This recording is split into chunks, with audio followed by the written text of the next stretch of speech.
Hello there and welcome. A place where curiosity slows its pace, where questions are allowed to linger, and where learning doesn't need to hurry anywhere in particular. This is a space for drifting thoughts, gentle explanations, and ideas that don't demand answers right away. If your day has been long, or your mind feels crowded, you're in the right place. You don't need to focus too hard. You don't need to remember everything. Just let the words move at their own speed and take you with them. Tonight we're turning our attention to a place that sits quietly on maps, yet somehow never stays quiet in the imagination.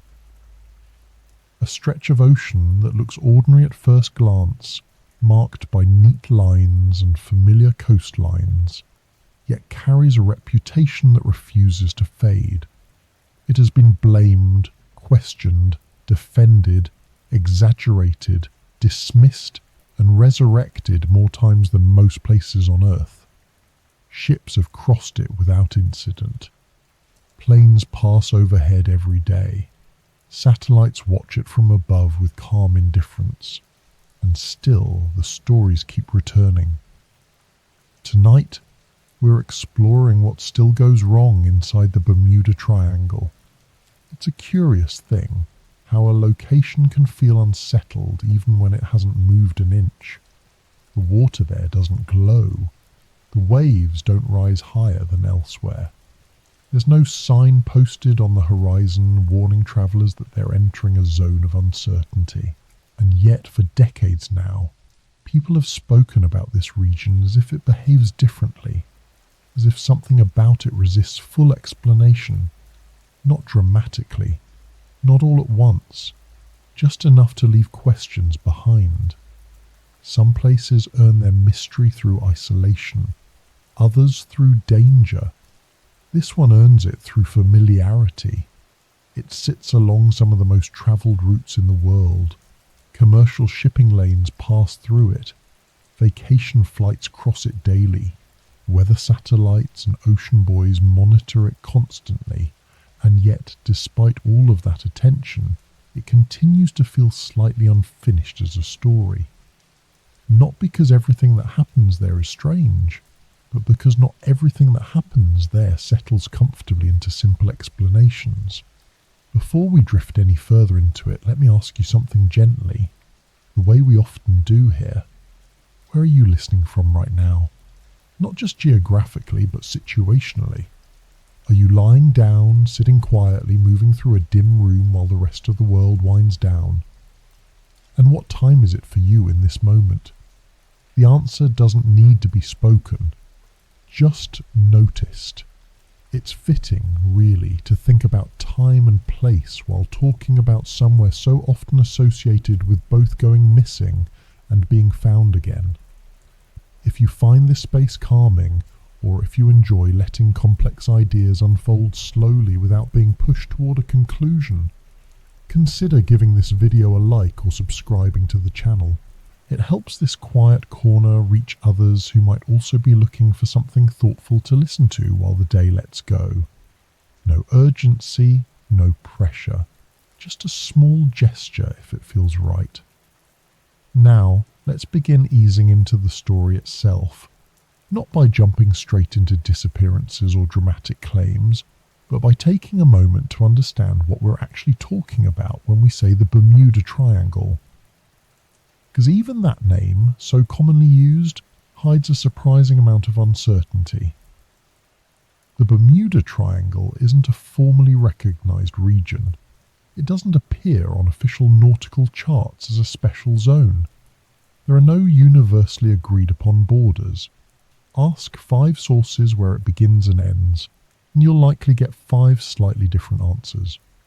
Most descriptions loosely connect 3 points: Florida, Bermuda, and Puerto Rico. Draw lines between them, and you get a rough triangle, floating over a wide expanse of the Atlantic Ocean.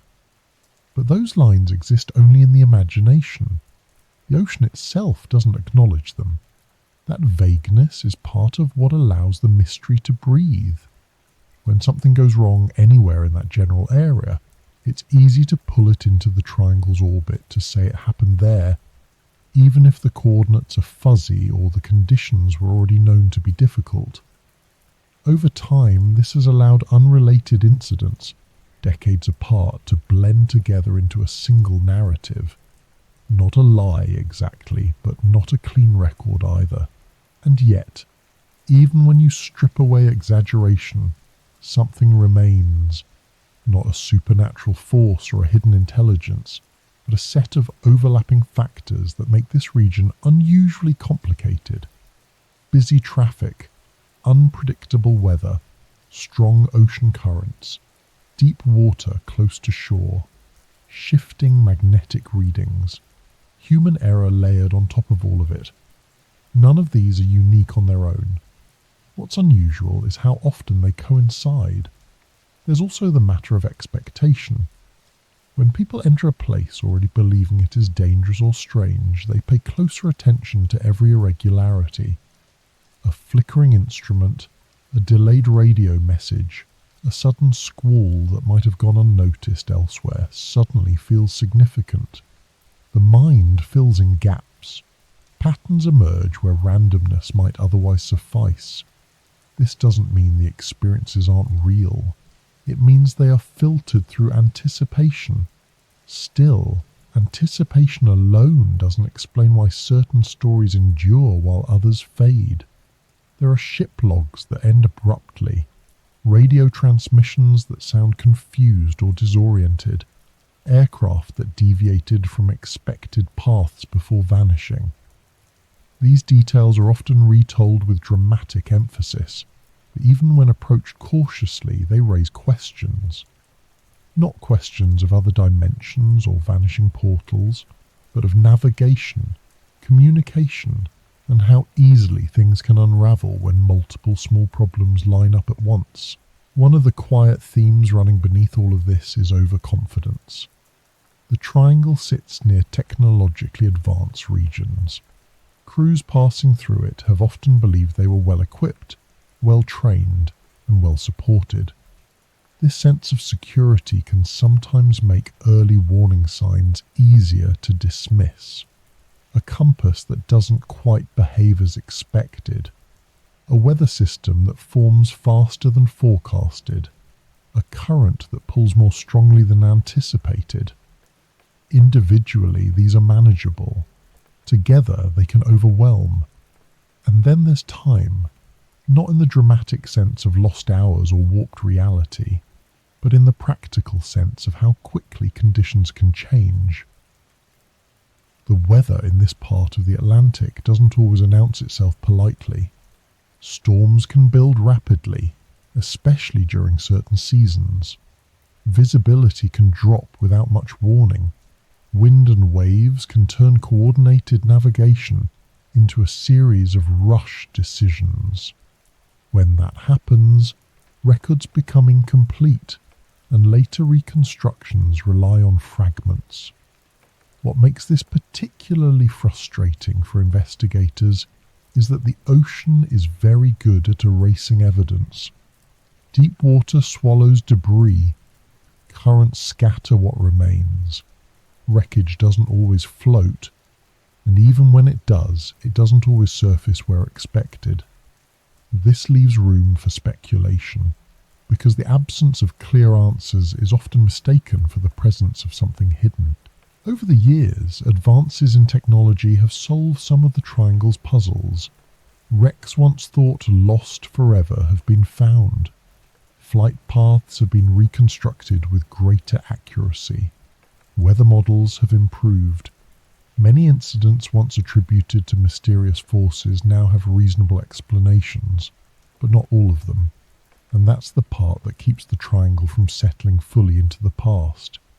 There are cases where timelines don't quite align, reports that contradict each other without an obvious reason, situations where experienced crews made decisions that seem uncharacteristically poor, equipment failures that don't fit expected patterns. These aren't proof of anything extraordinary, but they are reminders that even with modern tools, uncertainty hasn't disappeared. It's also worth noting that the triangle's reputation didn't emerge organically from sailors swapping stories over centuries. It gained momentum in the mid-20th century, shaped heavily by media, books, and repeated retellings. Certain incidents were emphasized, others were ignored. Patterns were drawn after the fact. This doesn't mean the stories were invented, but it does mean they were curated, whether intentionally or not. Still, reputation alone doesn't account for why people continue to report a sense of unease when passing through the area, even today. Pilots and sailors often describe it not as fear, but as a subtle tension, a feeling that demands attention, a reminder to double-check, to stay alert, to trust instruments but verify them. It's the kind of awareness that emerges when experience meets unpredictability. As we move forward, we'll take our time with this place. We'll look at how its story began, how early sailors interpreted what they encountered, and how modern science has tried to separate coincidence from cause. We'll examine the role of navigation tools, weather systems, ocean currents, and human psychology. We'll also sit with the parts that still don't fit neatly, not to sensationalize them, but to understand why they resist easy closure. Nothing here will require belief in anything beyond what can be observed and reasoned through.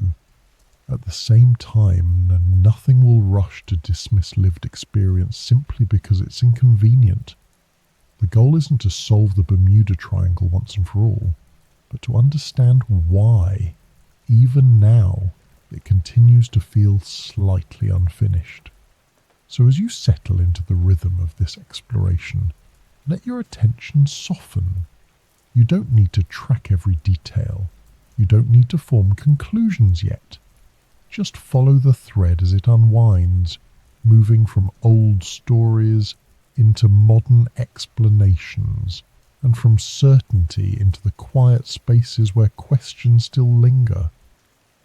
We're only just entering the waters now, and there's plenty of room to drift. At first glance, the Bermuda Triangle looks like a simple idea. 3 points, 3 lines, a neat shape floating on the Atlantic like a warning sign drawn with a ruler. Florida to Bermuda, Bermuda to Puerto Rico back to Florida. A triangle you could sketch in a few seconds on the back of a napkin while waiting for a drink. It feels contained, defined, manageable. And that sense of clarity is part of the problem, because the Bermuda Triangle has never actually stayed in one place. Unlike a country or a reef or a shipping lane marked by buoys, this region doesn't exist as a fixed entity. There is no official boundary agreed upon by maritime organisations, no coordinates locked into international charts, no point at which a ship crosses an invisible line and enters a different category of ocean. The triangle shifts depending on who is telling the story, when they are telling it, and what they are trying to explain. Some descriptions pull the northern edge closer to the Carolinas. Others stretch the southern point deeper into the Caribbean. A few versions barely include Bermuda at all. Over time, the shape expands, contracts, tilts, and blurs. Incidents that occur hundreds of miles apart are sometimes grouped together under the same name, as if proximity alone is enough to link them. The triangle becomes elastic, able to stretch just far enough to include whatever story needs a home. This flexibility has allowed the idea to survive criticism. When one explanation is challenged, the boundaries quietly adjust. When a disappearance is proven to have occurred elsewhere, the definition slides slightly to keep it inside the narrative. The triangle isn't pinned down because pinning it down would limit it, and limits are uncomfortable for a story that feeds on uncertainty. But even when stripped of exaggeration, even when narrowed to its most conservative interpretation, the region still covers a vast and complex area of ocean. This isn't an empty patch of water. It is one of the busiest corridors on the planet. Major ports sit along its edges. Cruise ships, cargo vessels, fishing boats, private yachts, military craft and commercial airliners all pass through it regularly. It is watched constantly, crossed constantly, relied upon constantly, and that alone creates conditions where things are more likely to go wrong, not because the ocean is malicious, but because traffic multiplies risk. When many routes intersect, small errors compound. A slight navigational misjudgment that might go unnoticed in open water becomes more serious when shipping lanes are dense. A weather system that might be avoided elsewhere becomes unavoidable when schedules are tight. Decisions are made faster, margins shrink, and when something does fail, the consequences arrive sooner. The triangle also sits at the meeting point of different environmental systems. Warm waters from the Caribbean push northward. Cooler currents slide down from higher latitudes. Air masses collide above it. Trade winds interact with seasonal storms. This creates a region where conditions can change quickly and unevenly.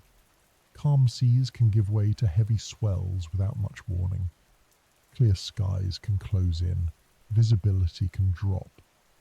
Wind direction can shift just enough to complicate navigation. This instability isn't mysterious in itself. Meteorologists understand it well. Sailors plan for it. Pilots receive forecasts and updates. But understanding doesn't eliminate difficulty. It simply names it. And naming something doesn't always make it easier to manage when you're inside it. One of the most persistent ideas associated with the triangle is that it behaves differently than surrounding waters, as if it follows its own rules. In reality, what often happens is that multiple ordinary factors overlap more frequently here than in many other places. Strong currents intersect with heavy traffic. Rapid weather changes intersect with long distances between safe harbours. Deep water sits surprisingly close to shore, leaving little margin for recovery if something goes wrong. Depth plays a quiet but important role. Much of this region drops off quickly, descending into thousands of meters of water not far from land.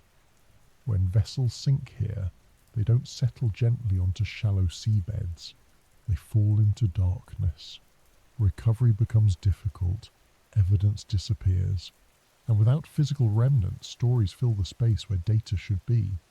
The ocean floor doesn't preserve events the way land does. There are no twisted guardrails or scorched pavement. There are no footprints to follow back. The sea absorbs impact and moves on. Currents scatter debris. Salt corrodes metal. Time erases traces. What remains are last transmissions, incomplete logs, and the knowledge that something ended without witnesses. This absence feeds imagination.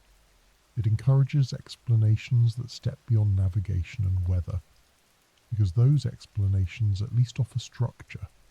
It feels more satisfying to believe something intentional happened than to accept that chance, environment, and human limits aligned at the wrong moment. The name itself adds to the instability.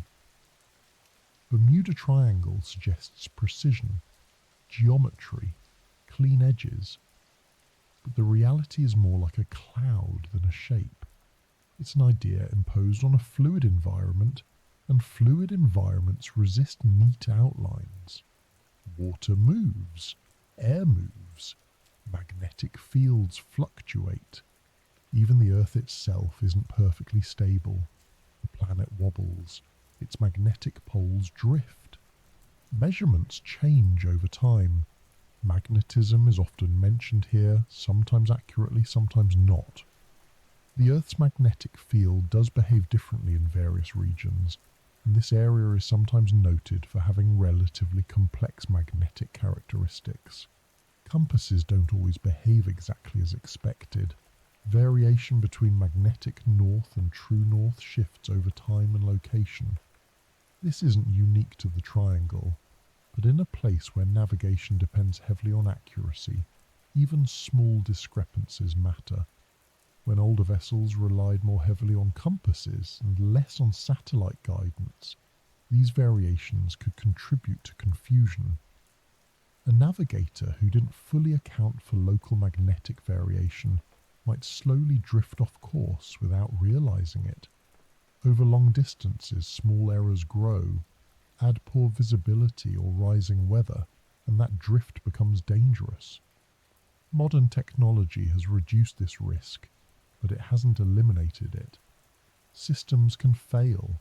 GPS signals can be disrupted or misinterpreted. Over-reliance on automation can dull situational awareness. When people trust tools completely, they may miss subtle signs that something isn't aligning the way it should. The triangle's reputation also owes much to storytelling habits. Humans are pattern-seeking. We look for clusters. When multiple incidents occur in roughly the same region, we connect them, even if they happen decades apart under different circumstances. We draw lines between unrelated dots because lines feel meaningful. They give events a shared identity. This is especially true when events are unresolved. An unsolved disappearance invites association. Another unresolved case nearby feels like confirmation rather than coincidence. Over time, the region itself becomes the explanation, rather than the specific conditions of each incident. Media coverage amplified this effect. In the 20th century, certain stories were repeated again and again. Details were sharpened, ambiguities were smoothed into drama. Ordinary causes were downplayed in favour of questions that couldn't be answered quickly. This wasn't always malicious. Mystery sells attention, and attention keeps stories alive. But beneath the layers of retelling, there remains a place that genuinely challenges those who move through it. Not because it is cursed or alive, but because it demands respect. The triangle sits at the intersection of commerce, weather, geography, and human ambition.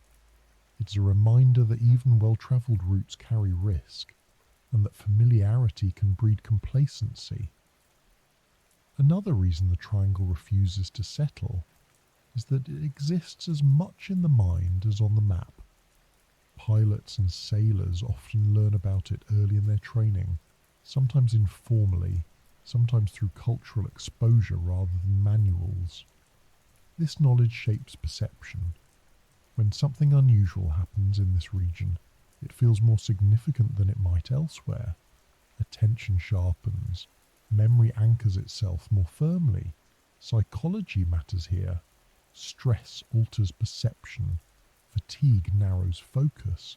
Expectation influences interpretation. A flicker on a radar screen can feel ominous if you believe you're in a place known for problems. The same flicker elsewhere might be dismissed as interference. This doesn't mean the experience isn't real. It means the frame around it changes. There's also the matter of scale. The ocean is vast. Even busy regions contain enormous empty spaces.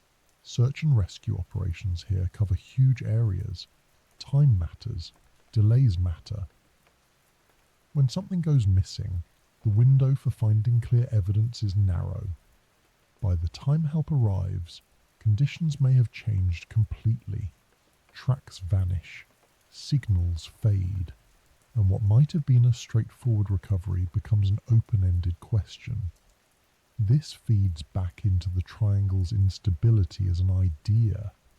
Each unanswered case reinforces the sense that the region itself is responsible, even when the truth is more mundane and harder to accept. Mechanical failure, human error, weather underestimated, routes miscalculated. These explanations feel incomplete when bodies or wreckage aren't found. They lack emotional closure. And so the triangle drifts, not physically but conceptually. It expands to include new stories and contracts to defend itself against scrutiny. It exists somewhere between fact and folklore, grounded enough to be taken seriously, vague enough to avoid being fully dismantled. What's important to notice is that this instability doesn't mean nothing is happening there. It means many things are happening, overlapping, interacting, sometimes colliding. It means this region magnifies the consequences of small mistakes. It means the ocean behaves like the ocean always has, but under conditions that increase pressure on those passing through. As technology improves, some mysteries fade. Routes become safer, forecasts become more accurate, monitoring becomes constant. But the triangle doesn't disappear, because its foundation isn't just in events, it's in uncertainty. And uncertainty doesn't vanish simply because tools improve. It shifts, it becomes subtler, it hides in edge cases and rare alignments. This is why, even today, the triangle resists being pinned down, not because it defies science, but because it sits at the edge of what science can fully account for in real time. It's a place where models meet reality, and reality doesn't always cooperate. As we continue moving forward, the focus won't be on proving or debunking the triangle as a single phenomenon. Instead, it will rest on understanding how such a reputation forms, how it persists, and why certain environments seem to collect stories the way others collect shells. The triangle may not stay still on a map, but the forces that shape its story are very real, very human, and very much still at work. Long before the Bermuda Triangle had a name, long before lines were drawn between Florida, Bermuda, and Puerto Rico, sailors were already moving through these waters with a quiet sense that this part of the Atlantic demanded respect. Not fear exactly, and not superstition in the dramatic sense, but a kind of alertness that settled into the body when familiar landmarks disappeared and the ocean began to feel less predictable. These early sailors didn't talk about anomalies or unexplained forces. They talked about signs, behaviours of the sea, and moments when the world seemed slightly out of step with expectations. To understand where the first uneasy stories came from, it helps to remember what sailing meant centuries ago. Navigation was slow, imprecise, and deeply dependent on experience. A ship's position was estimated, not known. Latitude could be approximated by the stars, but longitude remained elusive until much later. Clocks drifted, compasses varied, maps were incomplete and sometimes wildly inaccurate. When something went wrong, there was rarely a clean explanation waiting at the end of the journey. The Atlantic itself was not yet a well-mapped highway. It was a vast, shifting surface with moods that changed over days or even hours. Winds didn't always follow expected patterns. Currents carried ships farther than crews anticipated. Storms appeared with little warning. In this environment, uncertainty was normal, but certain regions earned reputations for being more demanding than others. Sailors passing through the area we now associate with the Bermuda Triangle often noted strange combinations of conditions: calm seas paired with confusing winds, skies that looked stable while swells rose unexpectedly, compasses that seemed sluggish or slightly off, not wildly broken, but enough to raise doubts. These weren't dramatic failures. They were subtle inconsistencies that forced constant adjustment. One of the earliest written references often cited comes from the voyage logs of Christopher Columbus during his first transatlantic journey.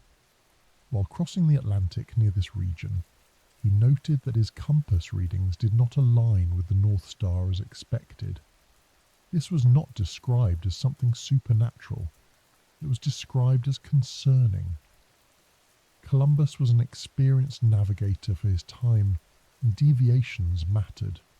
His crew, already anxious in unfamiliar waters, grew uneasy. What Columbus encountered was likely a natural magnetic variation, something we now understand as the difference between magnetic north and true north. At the time, this concept was not well defined.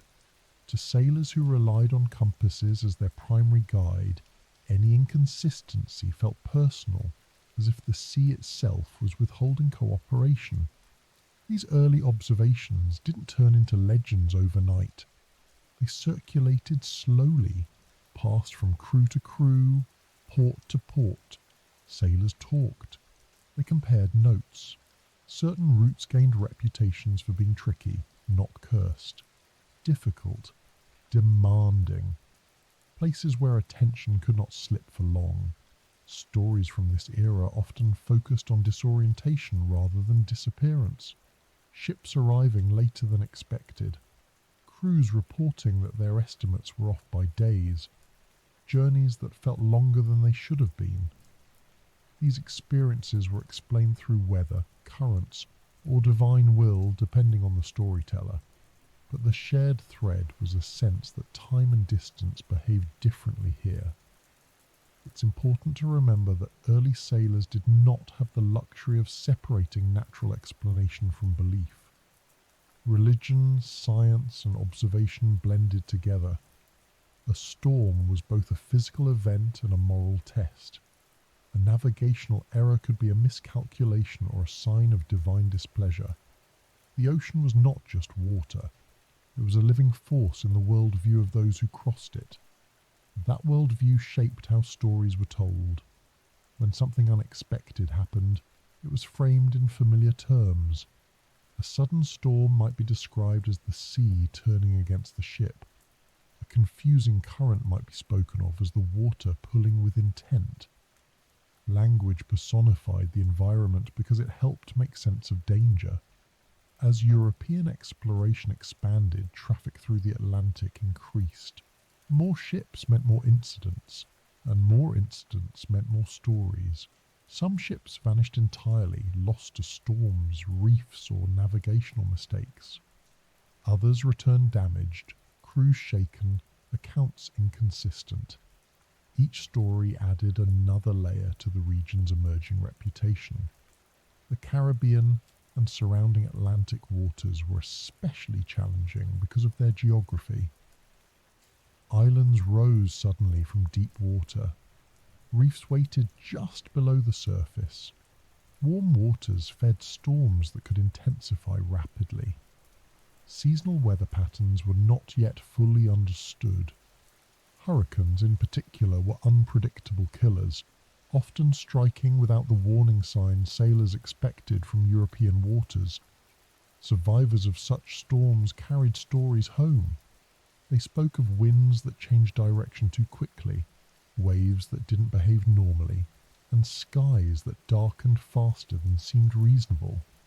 Again, none of this was outside the realm of nature, but without modern meteorology, it felt chaotic.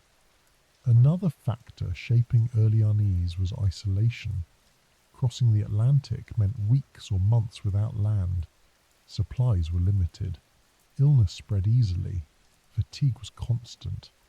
In such conditions, perception changes. Small problems feel larger. Time stretches. Memory becomes unreliable. A minor navigational error might be remembered as a prolonged period of confusion. Sailors also relied heavily on dead reckoning, estimating position based on speed, direction, and time. Currents could quietly sabotage this method.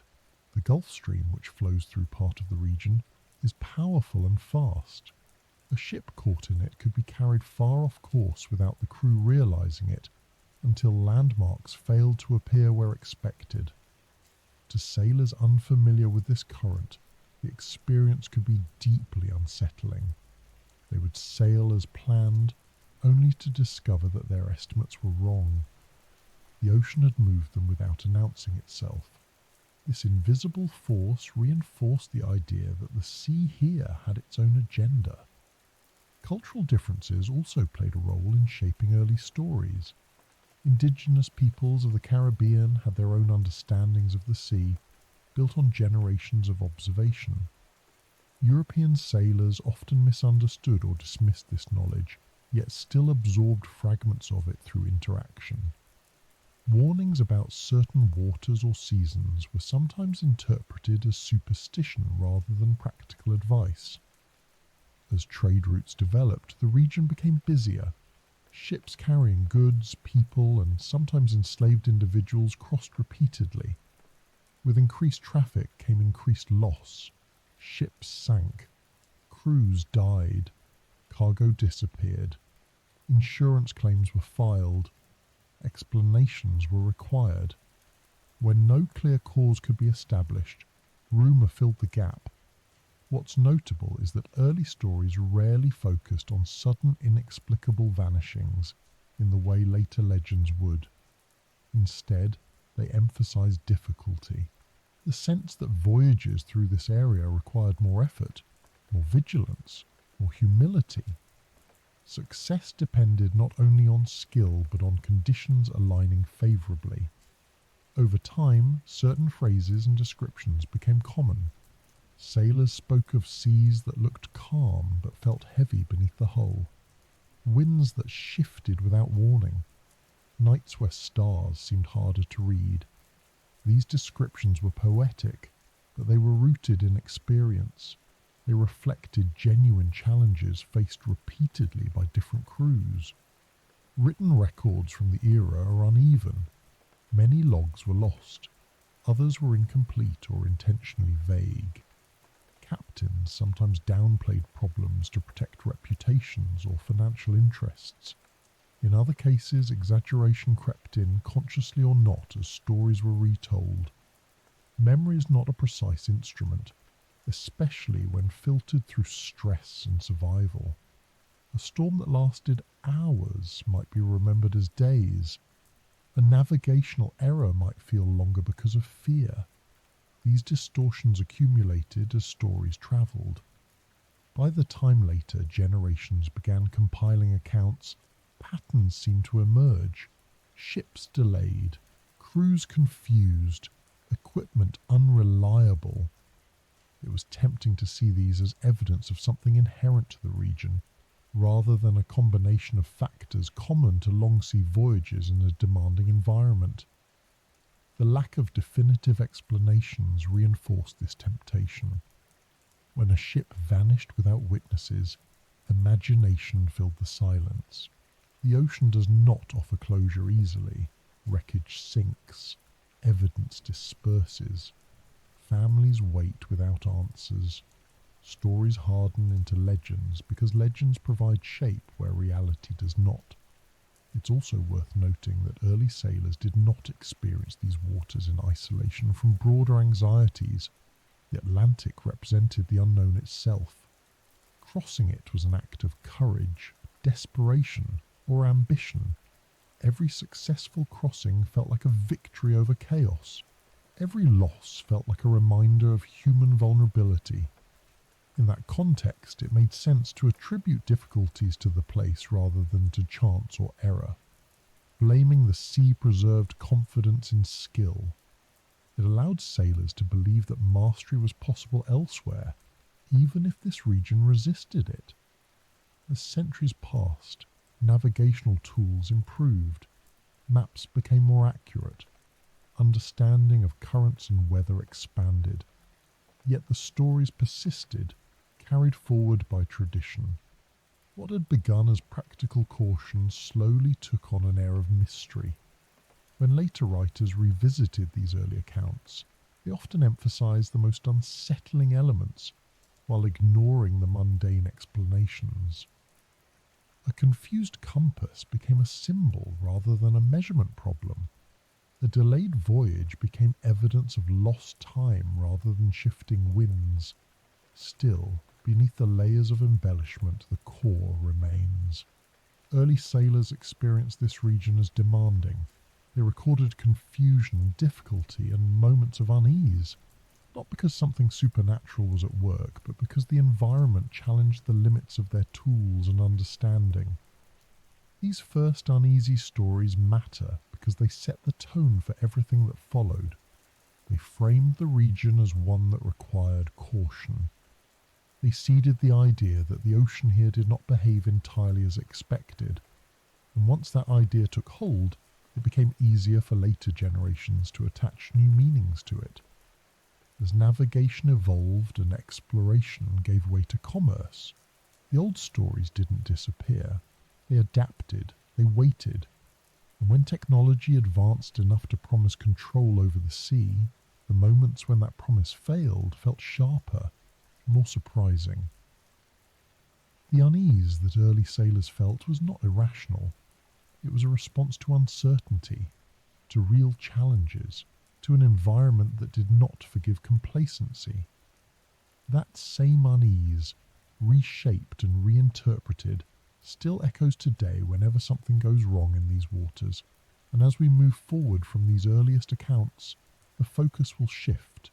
The sea will become busier, the stories more specific, the records more detailed, but the underlying tension between human confidence and natural unpredictability remains steady, quietly guiding the narrative onward. For as long as humans have ventured away from familiar coastlines, they have depended on simple questions to stay alive. Where am I going? Where have I been? And which direction will bring me safely forward? Before satellites, before radio beacons, before glowing screens and digital coordinates, one small instrument quietly carried the weight of those questions. The compass did not promise precision, but it offered consistency. North was north, or at least it was supposed to be. When sailors spoke of compasses losing their confidence, they were not describing dramatic failures. The needle did not spin wildly. It did not point south out of spite.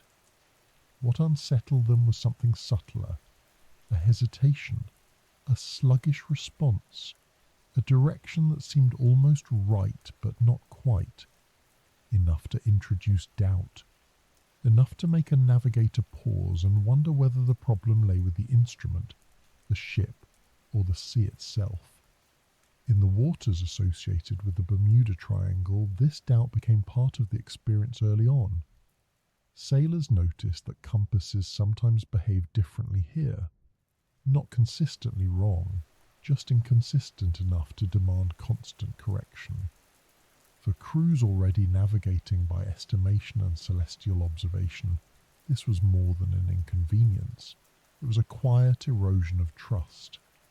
To understand why this mattered so deeply, it helps to understand how fragile early navigation really was. Sailors could determine latitude reasonably well by measuring the angle of the sun or stars above the horizon. Longitude, however, remained a persistent problem until accurate marine chronometers became available much later. Without precise longitude, east-west positioning relied heavily on dead reckoning and compass bearings.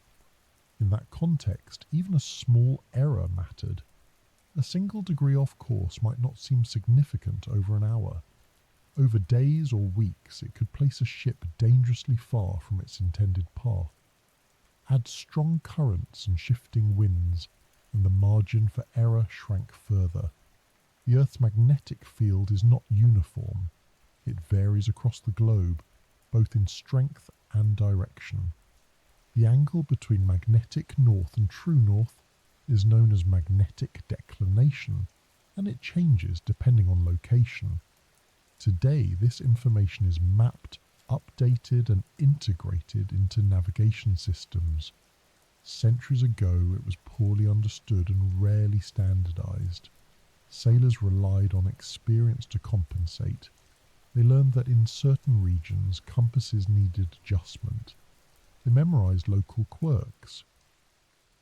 But the Atlantic presented a particular challenge because its magnetic behavior changes gradually over space, not abruptly. There is no clear moment where a sailor could say, "Now the rules are different."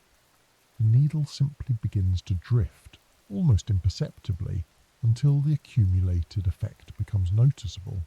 The region we associate with the Bermuda Triangle sits near areas where magnetic variation has historically been more complex. This does not mean the magnetic field is unstable or dangerous. It means it is nuanced. For modern instruments, nuance is manageable. For early compasses, it was confusing. Compasses themselves were not perfectly reliable instruments.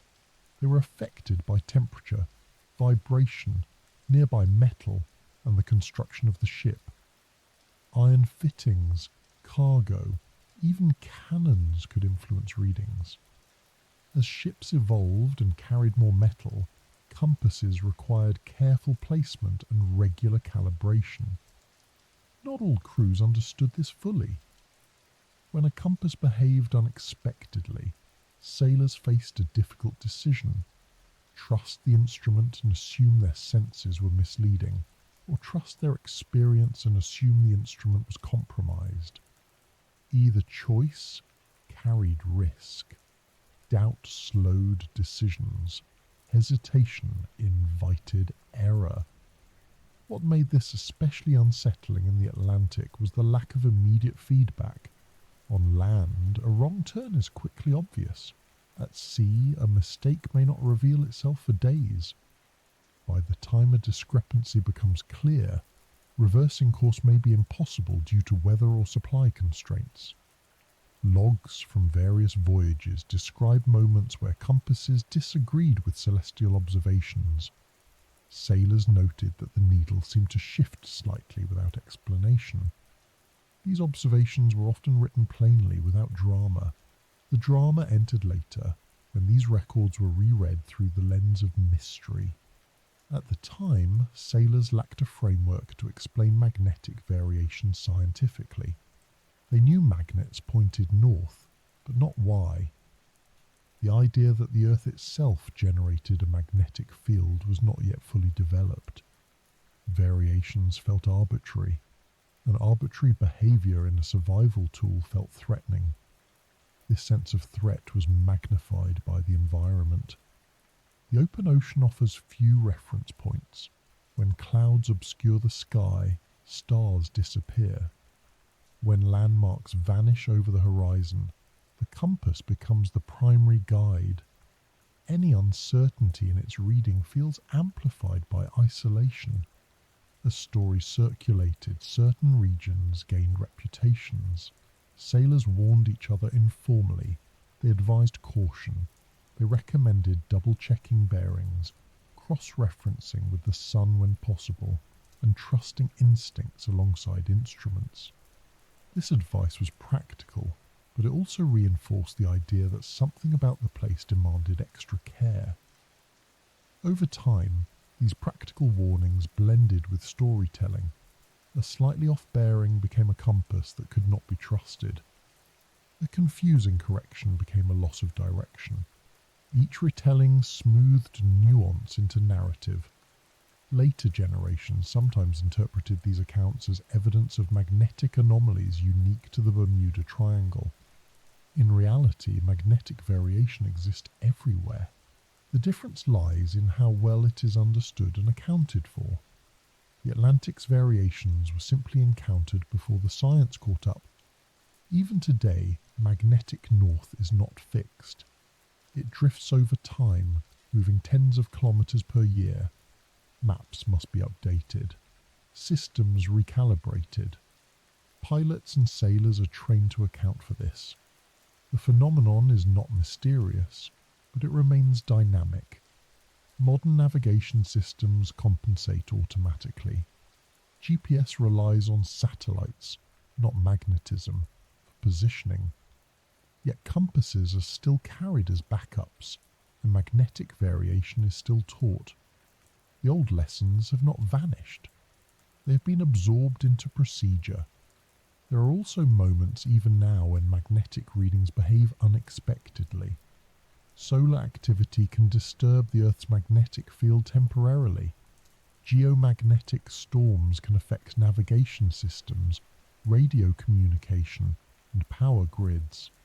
These events are usually predicted and monitored, but they remind us that the magnetic environment is not static. For early sailors, such disturbances would have arrived without explanation. A compass that seemed reliable one day might behave differently the next.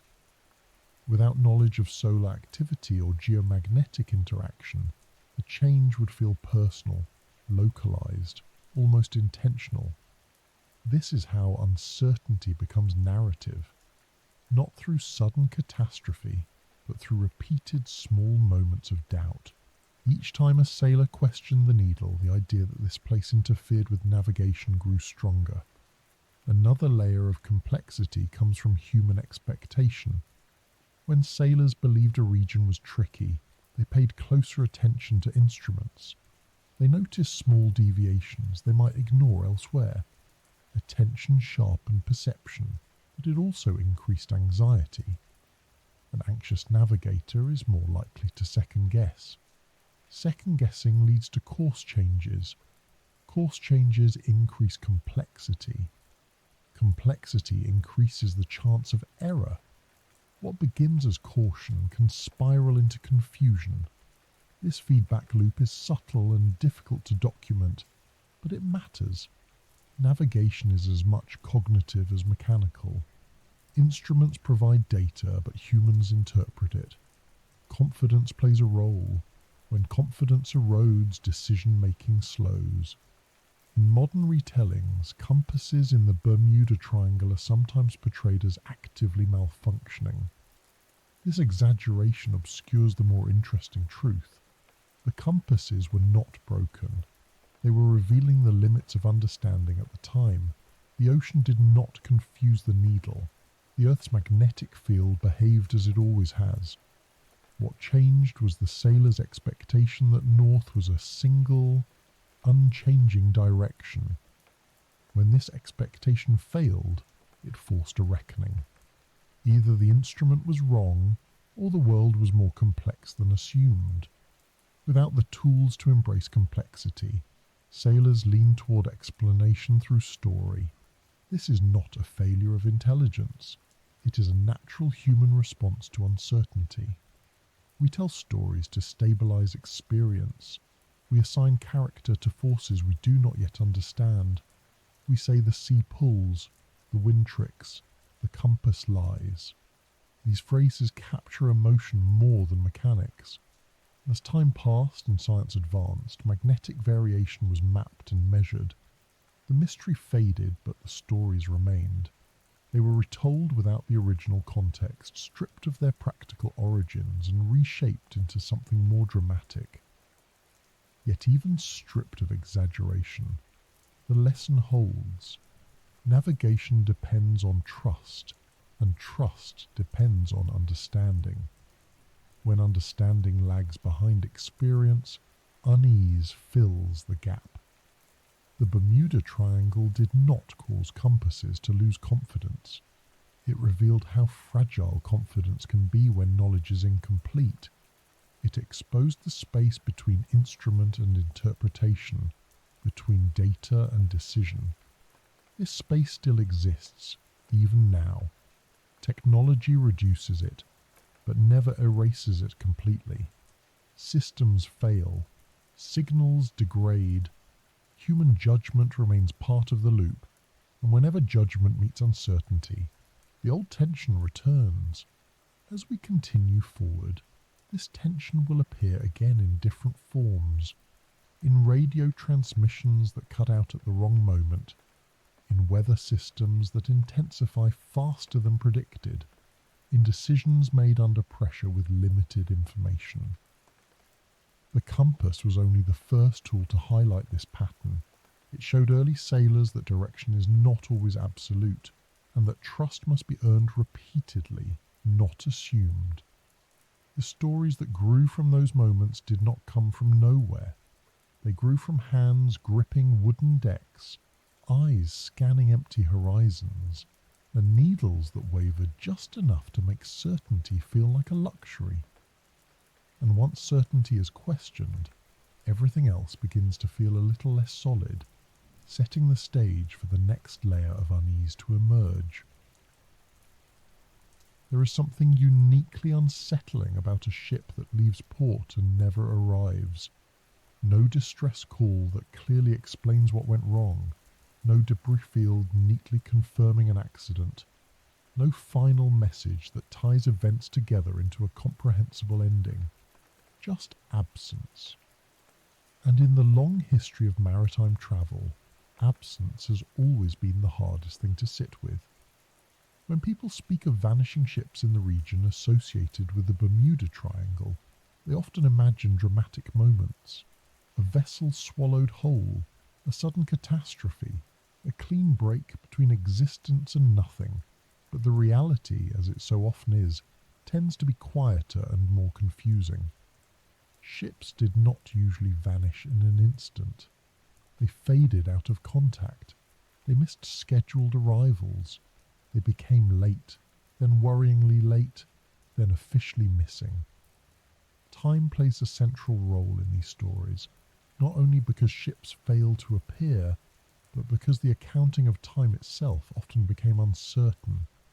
Logs stopped abruptly, reports conflicted, estimates of position no longer aligned. Crews that were later found alive sometimes described journeys that felt longer or shorter than they should have been, even when distance suggested otherwise. To understand why this happened, it helps to imagine life aboard a ship before modern communication. Once a vessel left port, it entered a kind of informational isolation. No updates, no corrections, no outside confirmation of position or progress. Everything depended on onboard instruments, observation and judgment. When those elements drifted out of sync, time itself became slippery. A ship delayed by weather might lose days without realizing it. Strong headwinds slowed progress. Currents pushed against intended routes. Crews recalculated based on assumptions that no longer held. The calendar date remained correct, but expectations did not.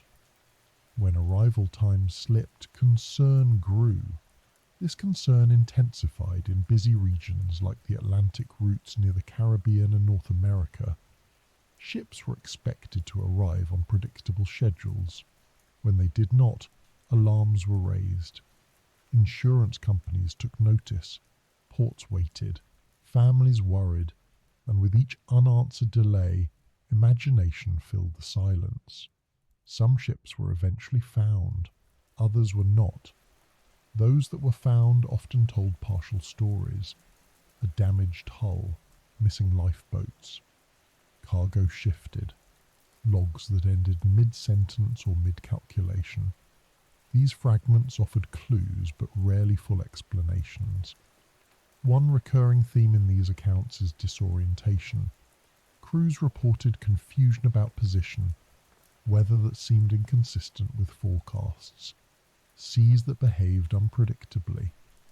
None of this required exotic explanations.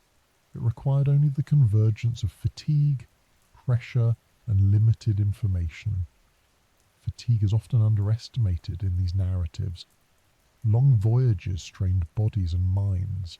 Sleep was irregular, watches rotated, stress accumulated, decision-making suffered. A tired navigator is more likely to misread instruments. A tired crew is slower to respond to sudden changes. When fatigue meets environmental complexity, small errors multiply. A course correction made slightly too late. A storm underestimated by a few hours. A misjudged current. Each mistake alone is manageable. Together they create cascading failure. This cascading nature is important. Vanishings were rarely caused by a single dramatic event. They were the result of sequences. One problem led to another which limited options, which forced decisions under pressure. By the time disaster struck, the ship was already vulnerable. The ocean does not announce these sequences. It does not mark turning points. From the outside, a ship appears to vanish suddenly, because the gradual unravelling happened far from observers. What looks like disappearance is often the final stage of a long, unseen struggle. Then there are the missing hours. Stories where crews later claim that time seemed distorted. journeys that felt compressed or stretched, accounts where logs and recollections didn't align. These reports have fueled speculation for decades, but they also align closely with what is known about human perception under stress. When routine breaks down, the brain's sense of time changes. Anxiety can make minutes feel longer. Monotony can make hours blur. Sleep deprivation disrupts memory formation. Under such conditions, people misjudge duration without realizing it. At sea, where external time cues are limited, this effect intensifies. Days blend together, watches rotate. Sun and stars are sometimes obscured. Without reliable reference points, internal clocks drift. When crews later attempted to reconstruct events, gaps appeared. Not because time literally vanished, but because memory failed to record it cleanly. Those gaps, when compared to official schedules or expectations, appeared as missing hours. In some cases, the confusion was compounded by navigational error. A ship might believe it was farther along its route than it actually was. When land failed to appear on schedule, panic followed. Decisions made in panic are rarely optimal. Radio communication, when it became available, added another layer. Early radio signals were unreliable. Static, interference, and limited range created misunderstandings. Messages were cut short or misheard. A garbled transmission could suggest confusion even if the situation was manageable. When communication stopped entirely, assumptions filled the void. Silence was interpreted as disaster, sometimes correctly, sometimes not. The region's weather contributed significantly to these patterns. Storm systems could form and intensify quickly. Visibility dropped. Waves interfered with equipment. Ships struggled to maintain course. In such conditions, keeping accurate logs became difficult. If a storm destroyed navigation tools or flooded compartments, records might be lost entirely. When wreckage was never recovered, the absence of documentation encouraged speculation. Another factor often overlooked is the sheer number of ships passing through the area over centuries. High traffic increases the absolute number of incidents, even if the relative risk is not higher than elsewhere. More ships means more failures, simply by probability. But probability feels unsatisfying when faced with loss. People want reasons, patterns, explanations that go beyond statistics. This desire shapes how stories are told and remembered. Insurance records show that many supposed vanishings were later resolved. Ships thought lost reappeared weeks later in distant ports, damaged but afloat. Others were misreported or confused with different vessels of similar name. These corrections rarely received the same attention as the initial mystery, yet even with corrections accounted for, not all cases were resolved. Some ships genuinely disappeared. No survivors, no confirmed wreckage, just last known positions and unanswered questions. In deep water regions, wreckage may lie thousands of meters below the surface, beyond reach for most of history. Even today, searching such depths is expensive and limited. Absence of evidence persists not because nothing happened, but because recovery is difficult. Time adds another layer of distortion. As years pass, details fade. Records are lost. Witnesses die. What remains are summaries, often simplified. Nuance erodes. Stories harden into familiar shapes. A delayed arrival becomes a disappearance. A damaged ship becomes a ghost ship. A misjudged journey becomes missing time. Each retelling smooths complexity into something easier to repeat. This process is not unique to the Bermuda Triangle. It happens wherever danger, uncertainty, and loss intersect. Mountains, deserts, polar regions all carry similar narratives. What sets this region apart is its accessibility and visibility. It is close enough to be familiar, yet unpredictable enough to remain unsettling. There are also cases of ships found abandoned, crews missing, cargo intact. These accounts are especially unsettling because they suggest sudden evacuation. But here again, mundane explanations exist. Fire, flooding, structural failure, toxic fumes. Crews may abandon ship believing rescue imminent, only to be lost at sea. Lifeboats do not guarantee survival. In heavy seas, they capsize, they drift, they disappear. The ship, larger and more buoyant, may remain afloat long enough to be found later. When such a vessel is discovered, the absence of crew invites speculation, but the decision to abandon ship, while tragic, is often rational under perceived threat. Missing hours appear again here. Survivors of maritime disasters often struggle to reconstruct timelines. Trauma disrupts memory. Stress compresses perception. What feels like minutes may have been hours. What feels like hours may have passed quickly. When investigators compare survivor accounts to instrument readings or logs, discrepancies emerge.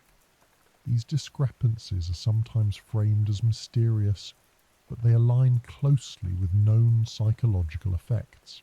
Still, knowing this does not make the stories feel less eerie. There is something deeply uncomfortable about the idea that time can slip unnoticed, that journeys can unravel without dramatic warning. As technology improved, some of these problems diminished. GPS provided precise positioning. Satellite communication reduced isolation. Weather forecasting improved. And yet, even with these advances, incidents still occur. Ships still sink. Crews still make mistakes. Weather still overwhelms preparation. The ocean remains indifferent to human plans. What changes is not the risk itself, but how well it is understood. Modern investigations can reconstruct events with greater accuracy. Data provides clarity. But data does not erase loss. The stories of vanishing ships endure because they sit at the intersection of knowledge and uncertainty. They remind us that even with preparation, not everything can be controlled. That time, once lost, cannot always be recovered or explained. As we move deeper into this exploration, attention will shift upward, from the sea to the air above it. Aircraft face their own versions of disappearance and disorientation, shaped by different tools but similar vulnerabilities. The same themes return: trust, perception, environment, and the thin margin between routine passage and sudden confusion. The ships were the first to reveal these patterns, moving slowly enough for problems to accumulate quietly. Their stories linger, not because they prove anything extraordinary, but because they expose how fragile certainty can be when surrounded by vast moving water and the relentless passage of time that does not pause to explain itself. Long before satellites tracked every movement from above, before radar painted neat pictures of weather systems and air traffic controllers watched blinking symbols slide across glowing screens, the sky over the Atlantic was experienced much the same way the ocean had been for centuries before it: vast, empty, unforgiving of mistakes. Pilots who flew over open water understood this instinctively. Once land fell away behind them, the margin for error narrowed, and every sensation inside the aircraft took on added significance. When people talk about the air above the Bermuda Triangle feeling slightly wrong, they're rarely describing a single dramatic event. There is no consistent report of engines suddenly cutting out in unison, or instruments spinning wildly without cause. What emerges instead from decades of pilot accounts is something quieter and more unsettling. A sense that conditions change faster here, that the sky is less predictable, that small irregularities stack up in ways that demand constant attention. Flying over water is fundamentally different from flying over land. There are fewer visual references. The horizon can blur into haze. Clouds reflect light off the ocean surface in ways that distort depth perception. At night, the absence of ground lights removes one of the brain's key orientation anchors. Pilots rely more heavily on instruments, and when instruments become the primary reality, any inconsistency feels amplified. The region associated with the Bermuda Triangle sits beneath a convergence of atmospheric systems. Warm, moist air from the tropics rises and meets cooler air moving down from the north. This interaction fuels rapid cloud formation and sudden weather changes. Storms can build vertically faster than expected. Clear air can become turbulent with little warning.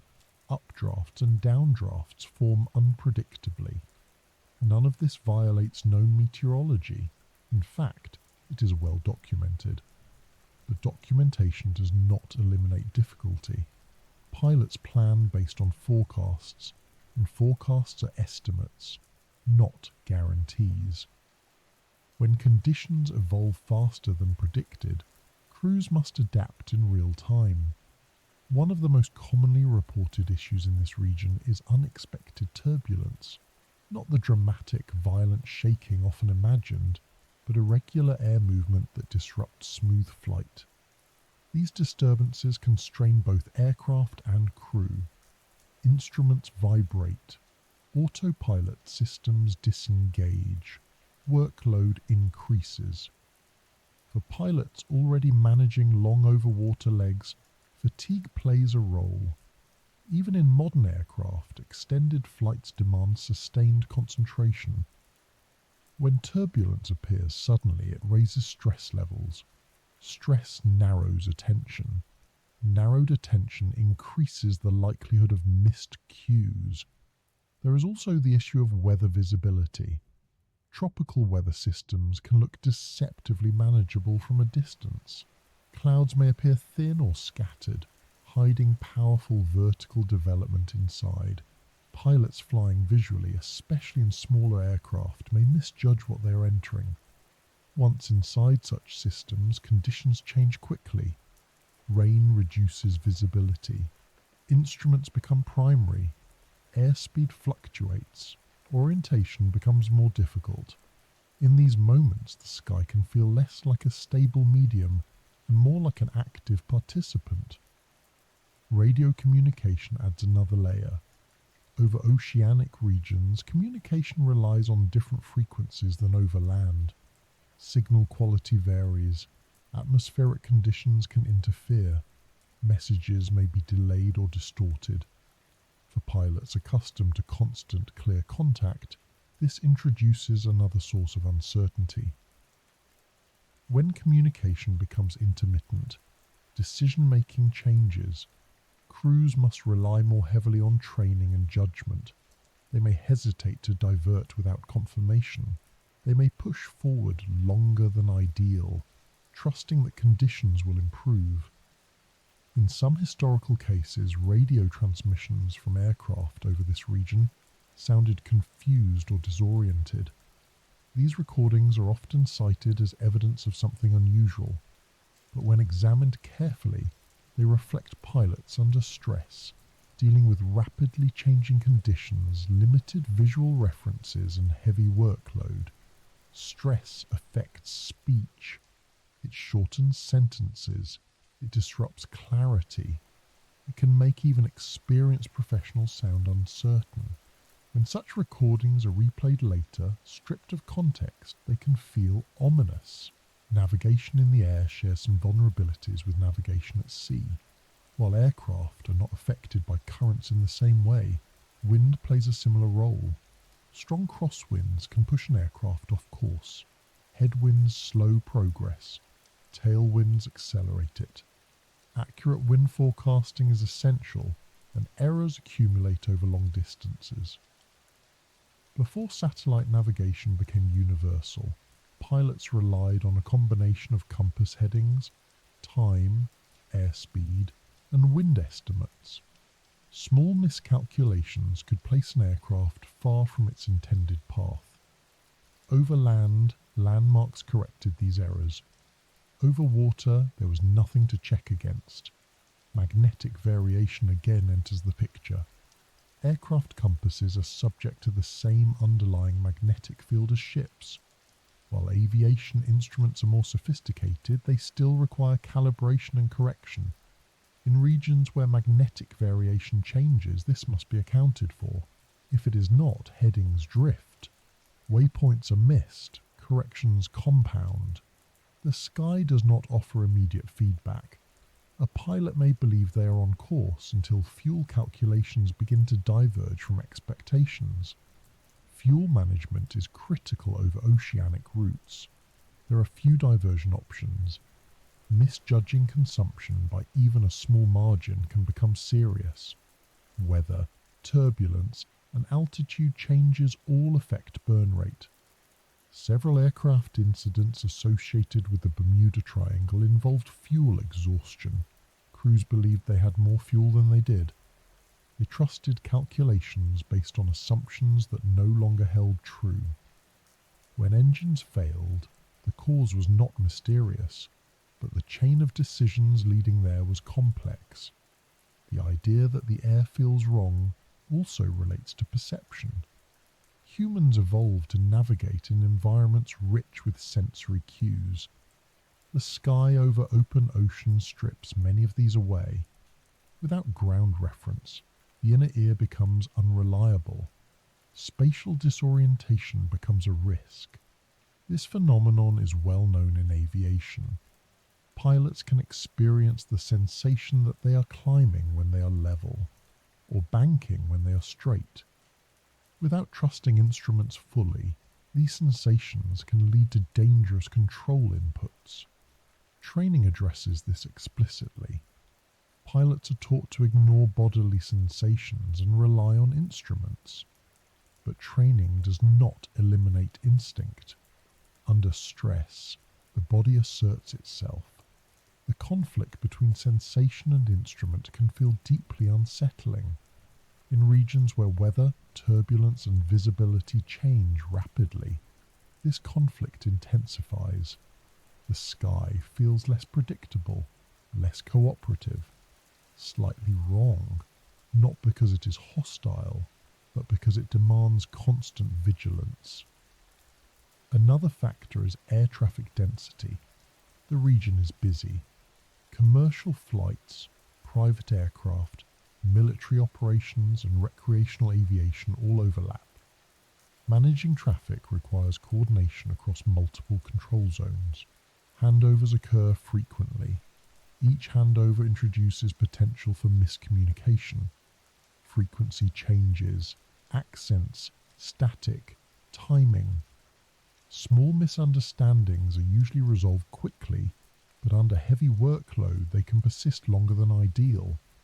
Modern systems have reduced these risks dramatically, but they have not erased them. Pilots still report moments where information feels incomplete or delayed. Over land, backup options abound. Over water, options are fewer. The psychological weight of this matters. Knowing that there is no immediate place to land changes how problems are experienced. A minor issue over land feels manageable. The same issue over open ocean feels heavier. This psychological pressure can alter perception. Sounds seem louder. Vibrations feel more pronounced. Instrument fluctuations feel more serious. The environment feels charged, even if objectively it is not. When pilots later describe these experiences, language reflects emotion as much as fact. The air felt strange. Conditions felt off. Something didn't feel right. These phrases are not technical, but they capture the lived experience of managing uncertainty in a demanding environment. Over time, such descriptions accumulate. They form a pattern of unease that becomes associated with place rather than circumstance. The Bermuda Triangle absorbs these stories because it already carries a reputation for difficulty. This does not mean pilots imagine problems that do not exist. It means their awareness sharpens. They notice more. They remember more vividly.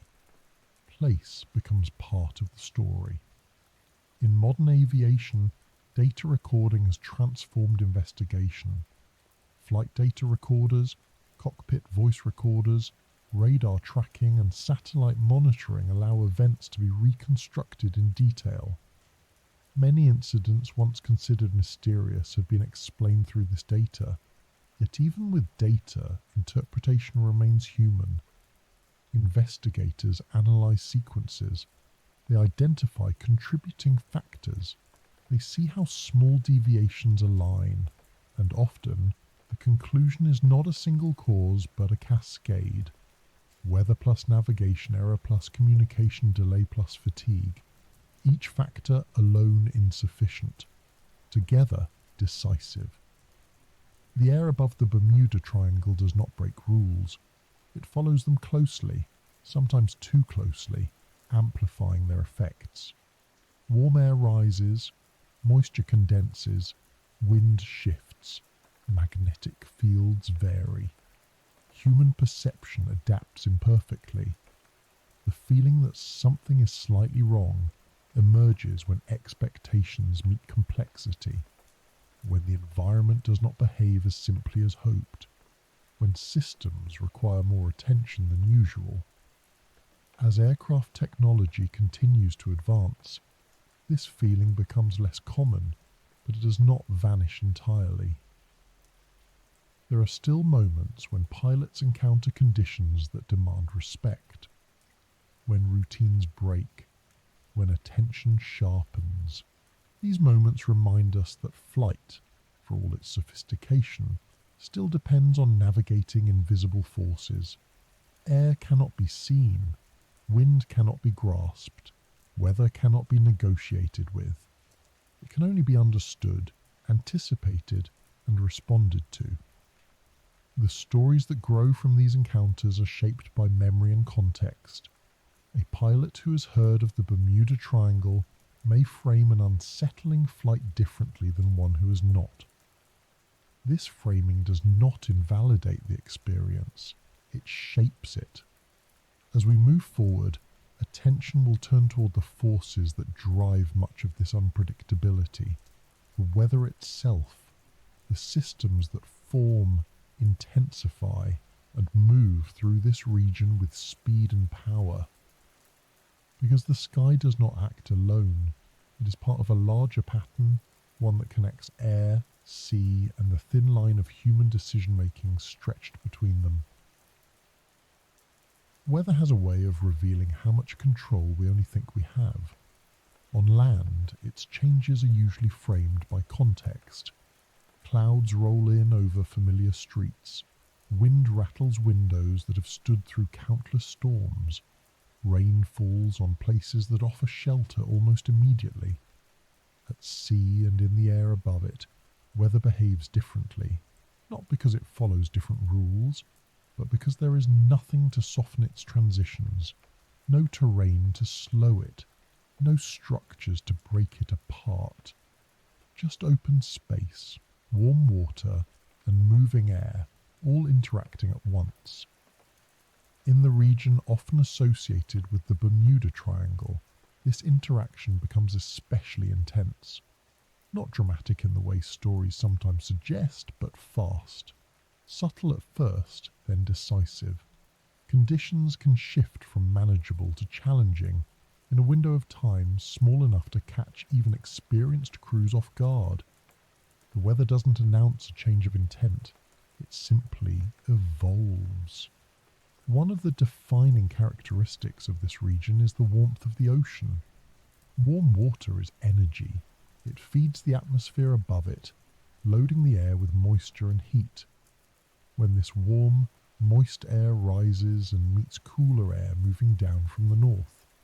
Instability forms. Instability is not chaos. It is potential, and potential can become reality very quickly. Storm systems here do not always arrive from afar. Some build almost in place. A scattered cluster of clouds becomes denser. Vertical growth accelerates. What looked like harmless cloud cover an hour ago becomes a towering system, capable of producing heavy rain, lightning, turbulence, and strong winds. For those moving through it, the transition can feel abrupt. Even if meteorologists understand the underlying process, this speed matters. Forecasts are built on models that estimate how systems will develop. Models are accurate within limits, but they cannot predict every local interaction. Over warm ocean water, small variations amplify. A slight temperature difference, a subtle shift in wind direction. These details can push a system to intensify faster than expected. For sailors, this means seas that change character quickly. Swells grow steeper. Wind direction shifts, turning manageable waves into breaking ones. Visibility drops as rain curtains move through. Decks that were safe minutes ago become hazardous. Decisions must be made quickly, often with incomplete information. For pilots, the challenges take a different form. Storm cells rise vertically, creating hazards at altitudes that were previously clear. Turbulence forms not only within storms but around them. Air flows upward and downward in uneven patterns. A flight path that seemed clear becomes unstable. Weather radar helps, but radar has limitations. It shows precipitation, not all forms of turbulence. It provides snapshots, not certainty. Interpreting radar requires judgment, and judgment under time pressure is never perfect. The phrase "weather that changes its mind" captures how these shifts feel from inside the experience. It suggests intention, but what it really reflects is mismatch between expectation and reality. Crews plan based on what weather is likely to do. When it does something else, the plan must adapt. Historically, this adaptability was harder to achieve. Early forecasting relied on limited data. Observations came from ships and coastal stations, not satellites. Storms could develop beyond observation range and move quickly into shipping lanes. A ship might sail under clear skies in the morning and encounter severe weather by afternoon. Without warning, without time to reroute, without knowledge of how long conditions would last. Once committed, options narrowed. This unpredictability fed the region's reputation. Stories circulated of storms that appeared suddenly, of seas that rose too quickly, of winds that shifted without warning. These stories were grounded in real experiences, shaped by limited forecasting and communication. The Gulf Stream plays a quiet but significant role here. This powerful current carries warm water northward along the eastern edge of North America. Where it meets cooler waters, temperature contrasts sharpen. Air above these contrasts behaves differently. Storms can intensify as they draw energy from the warm current below. For sailors, the Gulf Stream also affects wave patterns. Wind blowing against current steepens waves, making seas more dangerous. A moderate storm can become far more hazardous when wind and current oppose each other. Ships may struggle to maintain heading. Progress slows, stress increases. For aircraft, the Gulf Stream influences wind at altitude. Jet streams interact with surface currents indirectly, shaping flight conditions. Strong winds aloft can change fuel calculations. Unexpected headwinds delay arrival. Tailwinds accelerate progress. Misjudging these factors affects planning. Weather systems here also interact with seasonal cycles. Hurricane season brings heightened risk. Tropical storms and hurricanes form over warm water and can intensify rapidly. While major storms attract closely, smaller systems still pose danger. Squalls can form ahead of larger systems, catching crews between forecasts. Squalls are particularly challenging. They are localized, intense bursts of wind and rain that develop quickly and dissipate just as fast. Radar may detect them late. Visual cues can be misleading. A squall line can turn calm conditions into near chaos within minutes. For sailors, squalls can knock down masts, shift cargo, and overwhelm inexperienced crews. For pilots, they introduce turbulence and wind shear, complicating control and approach planning.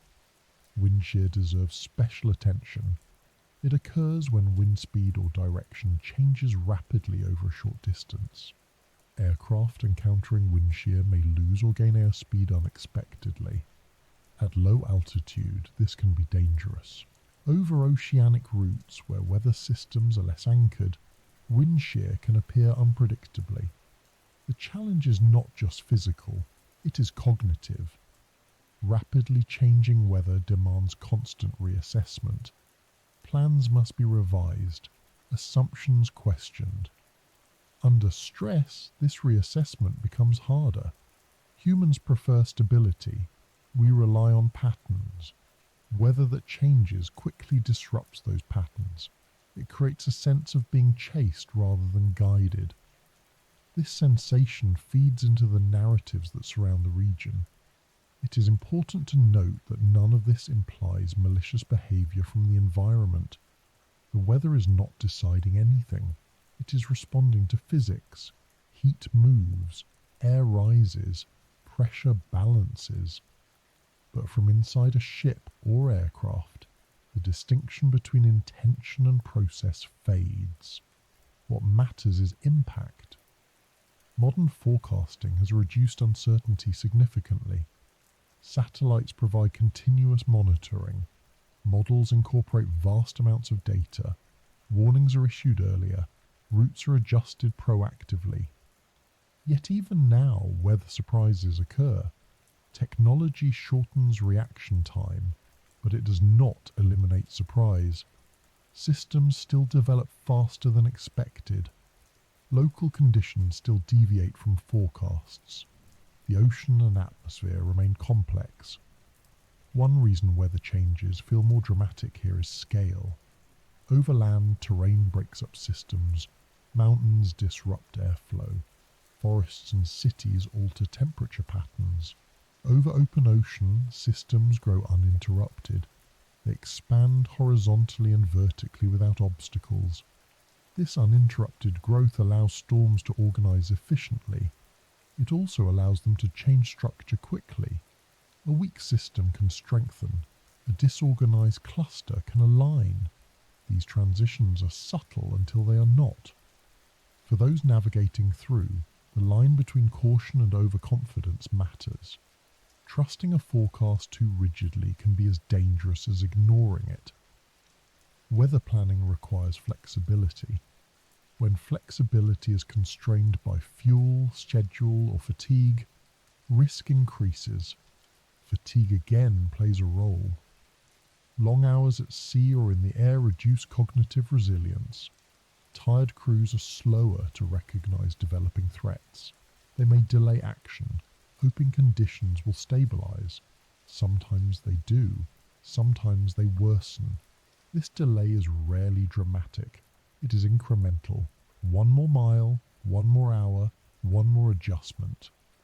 By the time it is clear that conditions are deteriorating faster than expected, options are fewer. In maritime incidents, investigations often reveal that crews underestimated weather progression. They relied on outdated forecasts or misread signs. In aviation, similar patterns appear. Pilots continue toward planned routes despite increasing turbulence, believing it will ease. These decisions are not reckless. They are reasonable based on available information. The problem is that information becomes outdated quickly when systems evolve faster than models predict. Weather that changes quickly also affects rescue efforts. When an incident occurs, conditions may shift again before help arrives.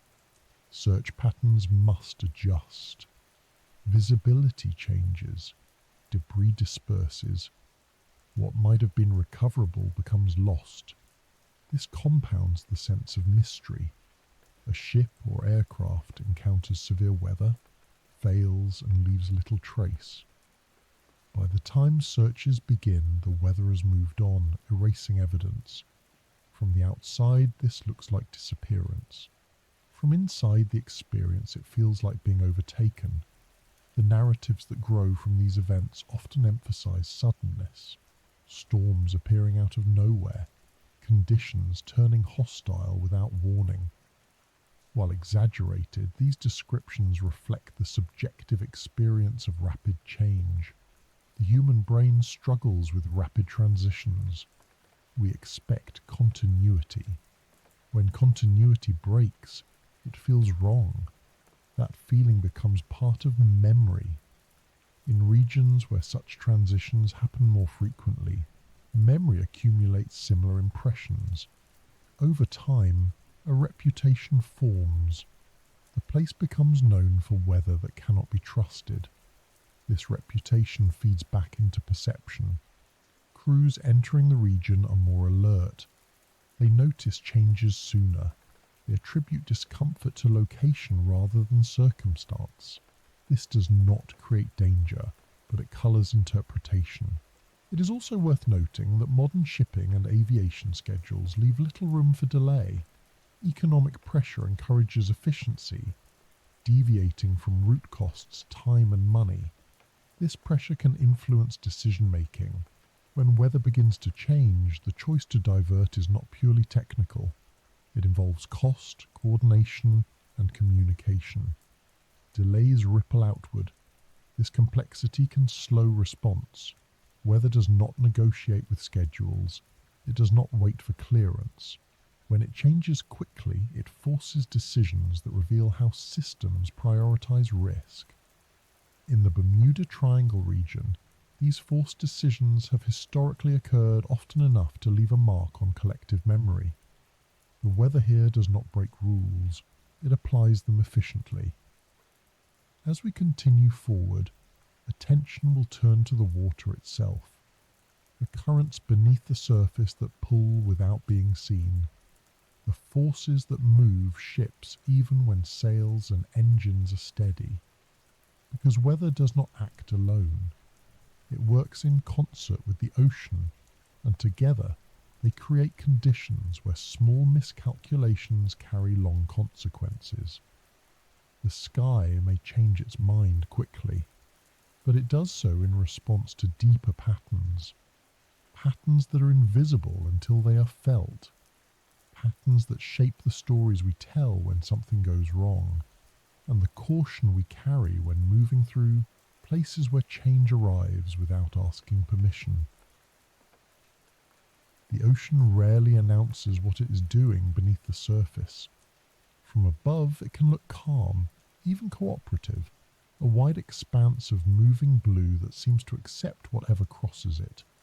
But below that surface, water is constantly on the move, flowing with purpose shaped by temperature, salinity, wind, and the slow rotation of the earth itself.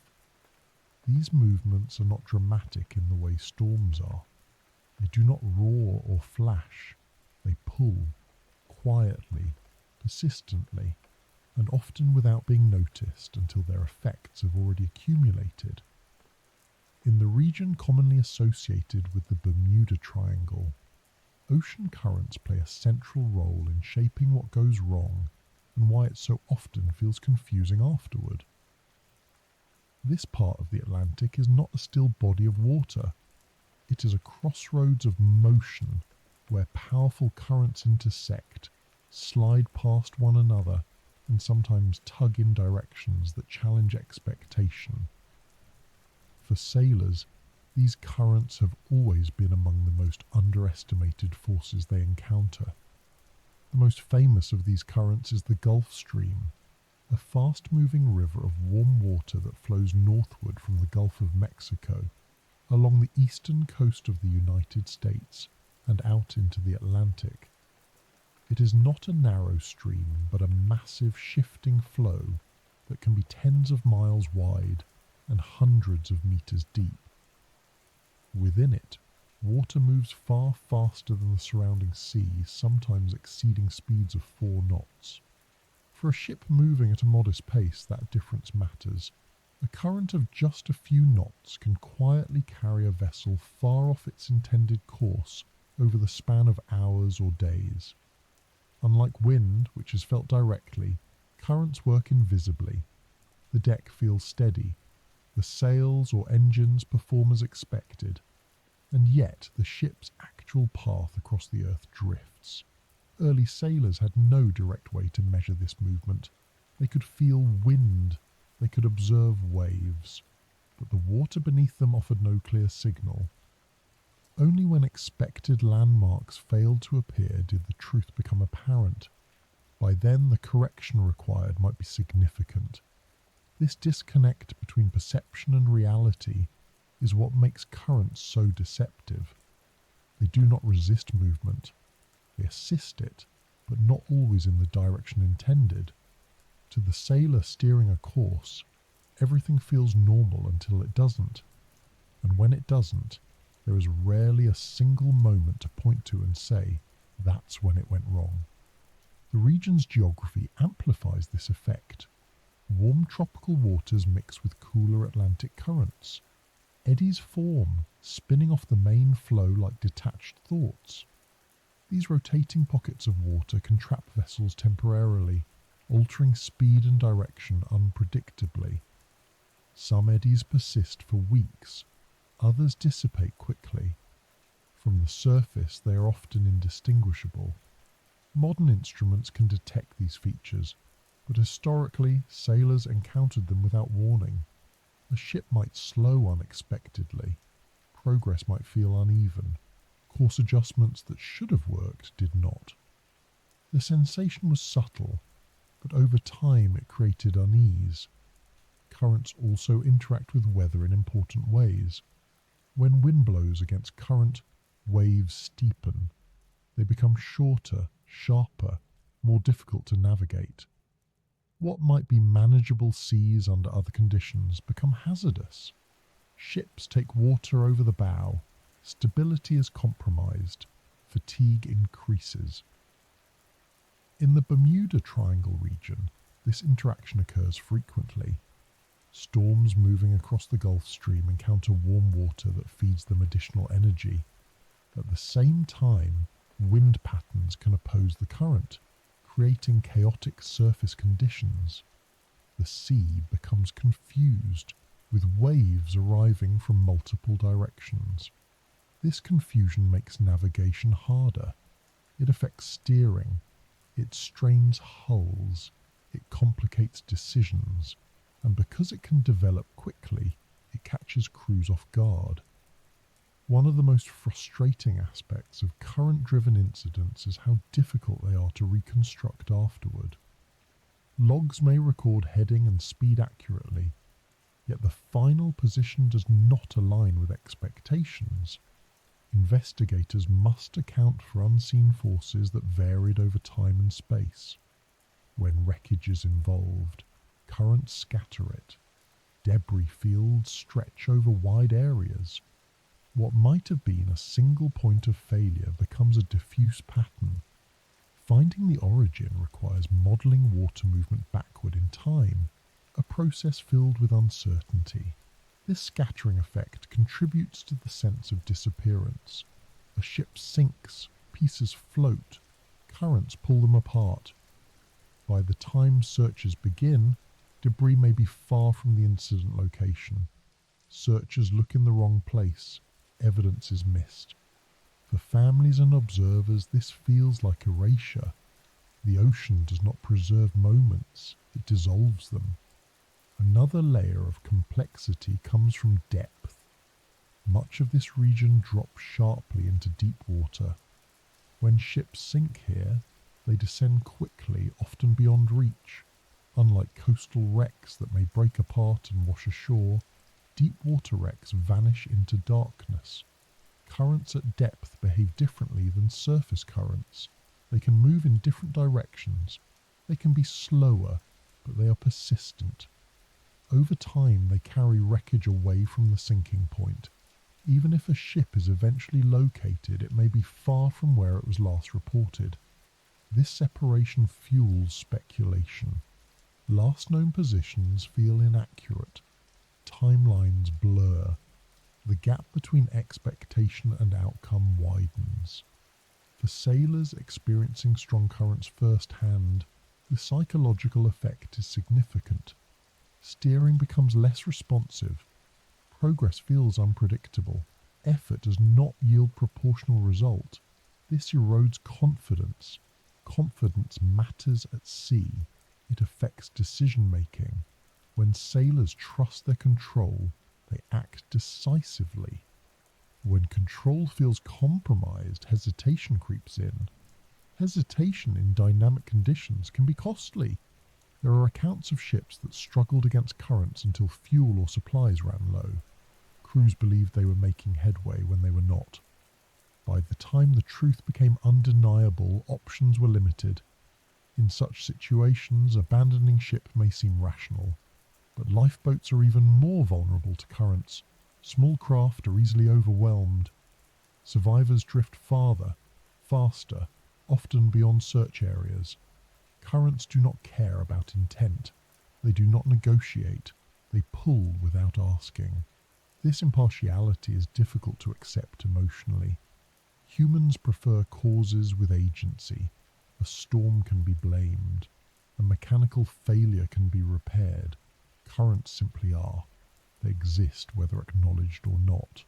The Bermuda Triangle's reputation absorbs this frustration. The region becomes a symbol for forces that undermine control quietly rather than violently. The stories that emerge emphasize helplessness rather than struggle. It is also important to recognize that not all currents here are dangerous. The Gulf Stream, for example, has been used advantageously by sailors for centuries. When understood and anticipated, it shortens voyages. It carries ships efficiently. Knowledge transforms risk into resource. The problem arises when knowledge is incomplete or outdated. Currents shift over time. Climate patterns influence their behavior. What was reliable once may change subtly. Even today, captains plan routes carefully to account for currents. Pilots factor wind, which is the atmospheric counterpart. Small errors still occur, they always will. As technology improves, detection becomes better.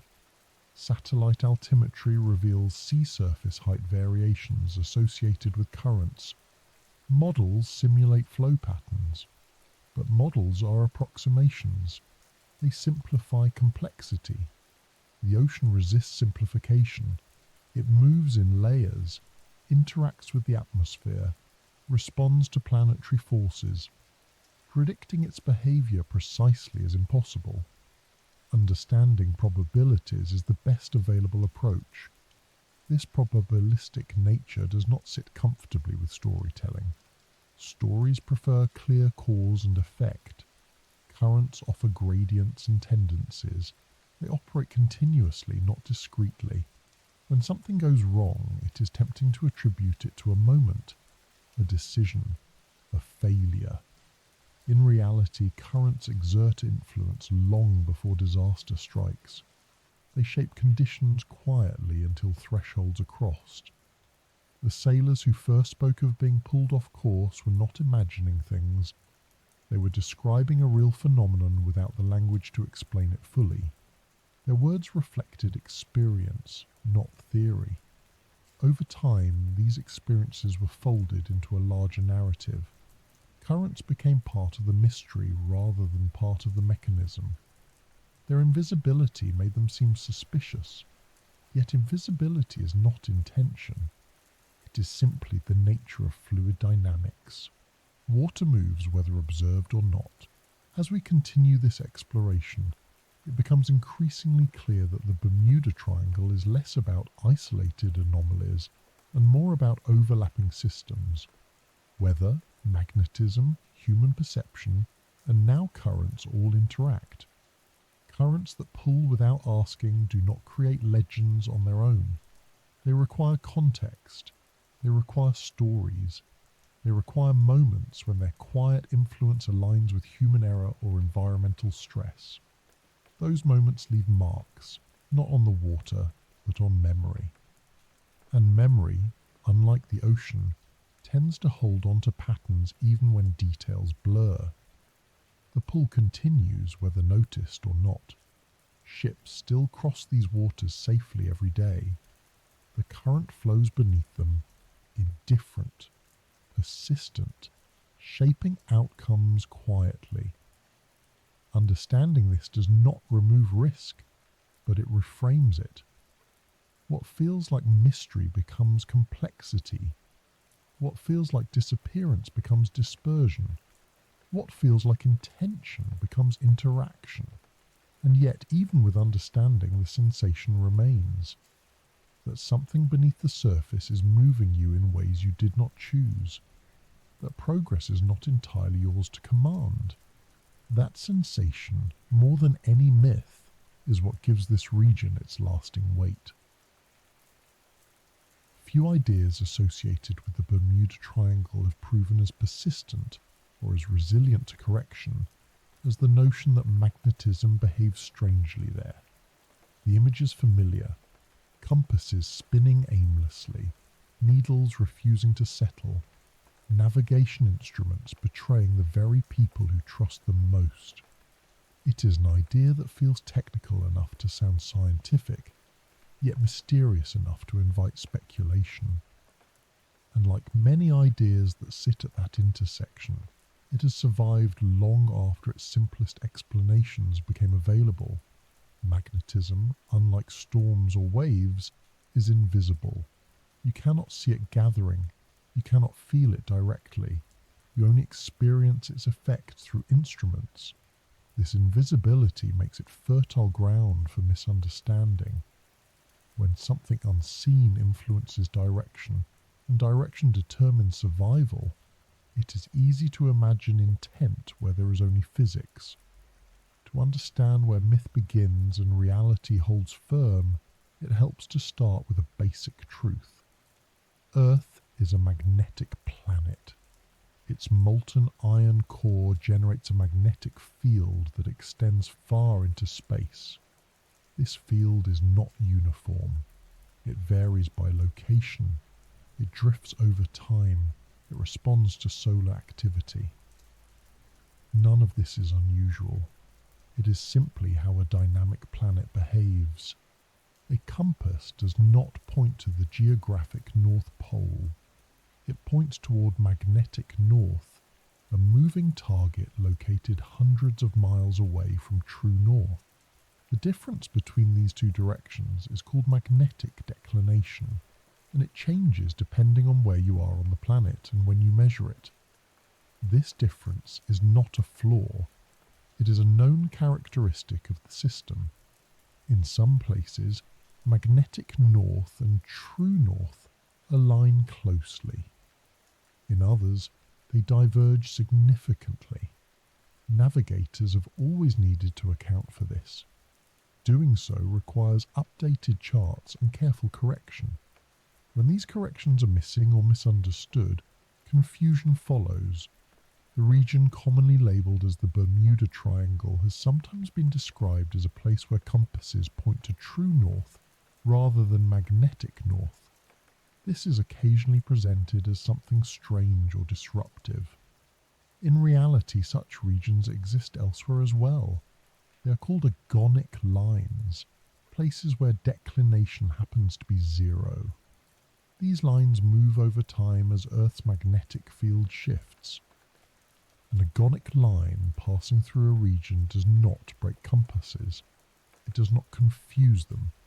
It simply means that in that location, the magnetic field aligns with geographic north at that moment. For a navigator unaware of this, It might appear that the compass has corrected itself or changed behaviour. For one expecting variation, it is unremarkable. The problem arises when expectation does not match reality. If a navigator expects declination and finds none, or expects none and finds some, trust in the instrument may falter. Doubt creeps in. Doubt leads to hesitation. Historically, this doubt mattered more than any magnetic anomaly itself. Early sailors lacked comprehensive magnetic maps. They relied on experience and partial knowledge. When compasses behaved differently than expected, they had no authoritative explanation to fall back on. This gap between experience and explanation is where myth takes root. Sailors did not need to believe in supernatural forces to feel unsettled. They only needed to encounter repeated inconsistencies without a framework to understand them. As navigation technology advanced, compasses became more refined, but they also became more sensitive. Iron ships introduced new challenges. Metal hulls and cargo created magnetic interference. This required additional correction known as deviation, separate from declination. Deviation varies by ship and changes with heading.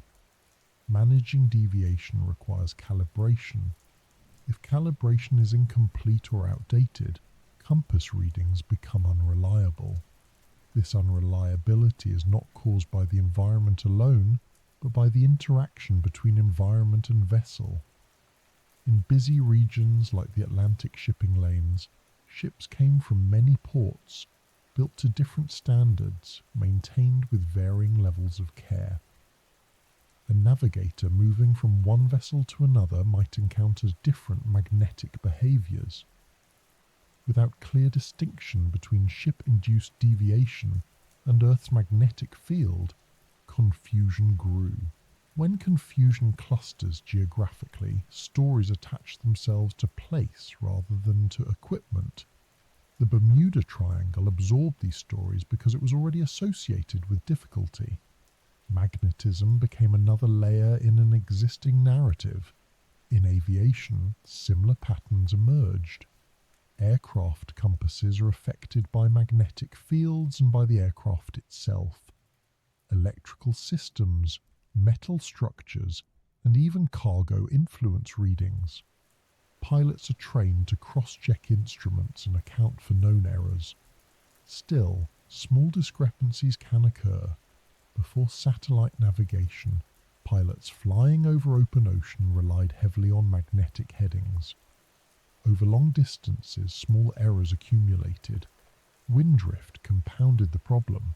If expected landmarks failed to appear, anxiety increased. When pilots reported navigation difficulties in this region, magnetism often became the assumed culprit. It was a plausible explanation, especially when combined with weather and limited visual references. Later retellings sometimes exaggerated these reports. A compass that required correction became one that spun uncontrollably. A slight heading discrepancy became total loss of direction. These embellishments made stories more memorable but less accurate. Scientific investigation into Earth's magnetic field has not revealed any region in the Bermuda Triangle where magnetism behaves in a way that defies known physics. Measurements show variation, but variation consistent with global patterns. There are no hidden magnetic vortices, no localized disruptions that would selectively affect navigation. What does exist is geomagnetic activity driven by the sun. Solar flares and coronal mass ejections can disturb Earth's magnetic field temporarily. These disturbances can affect navigation systems, radio communication, and power grids worldwide. They are not confined to one region. During periods of strong solar activity, compasses can behave erratically. Radio signals degrade.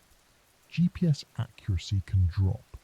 These effects are documented and monitored. Historically, they would have arrived without warning or explanation.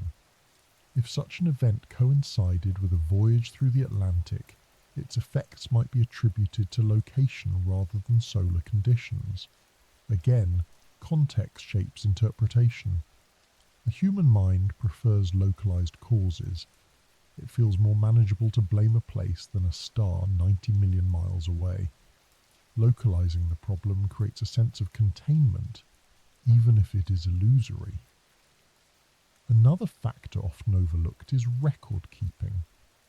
Many historical accounts of magnetic anomalies are second-hand. They were written after the fact, sometimes decades later. Details were lost or altered, memory substituted for measurement. When modern researchers examine original logs, many supposed anomalies disappear. The language is less dramatic, the observations more cautious, the conclusions tentative. Myth emerges in the space between primary record and popular retelling. This does not mean early navigators were wrong to be cautious. They were responding to genuine uncertainty. But uncertainty does not equal mystery in the supernatural sense. It equals incomplete information.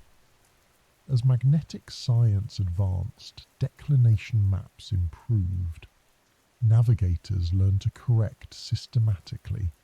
Training emphasized cross-checking instruments rather than trusting any single reading. Confidence returned. Yet the stories did not fade. They persisted because they served a purpose beyond explanation.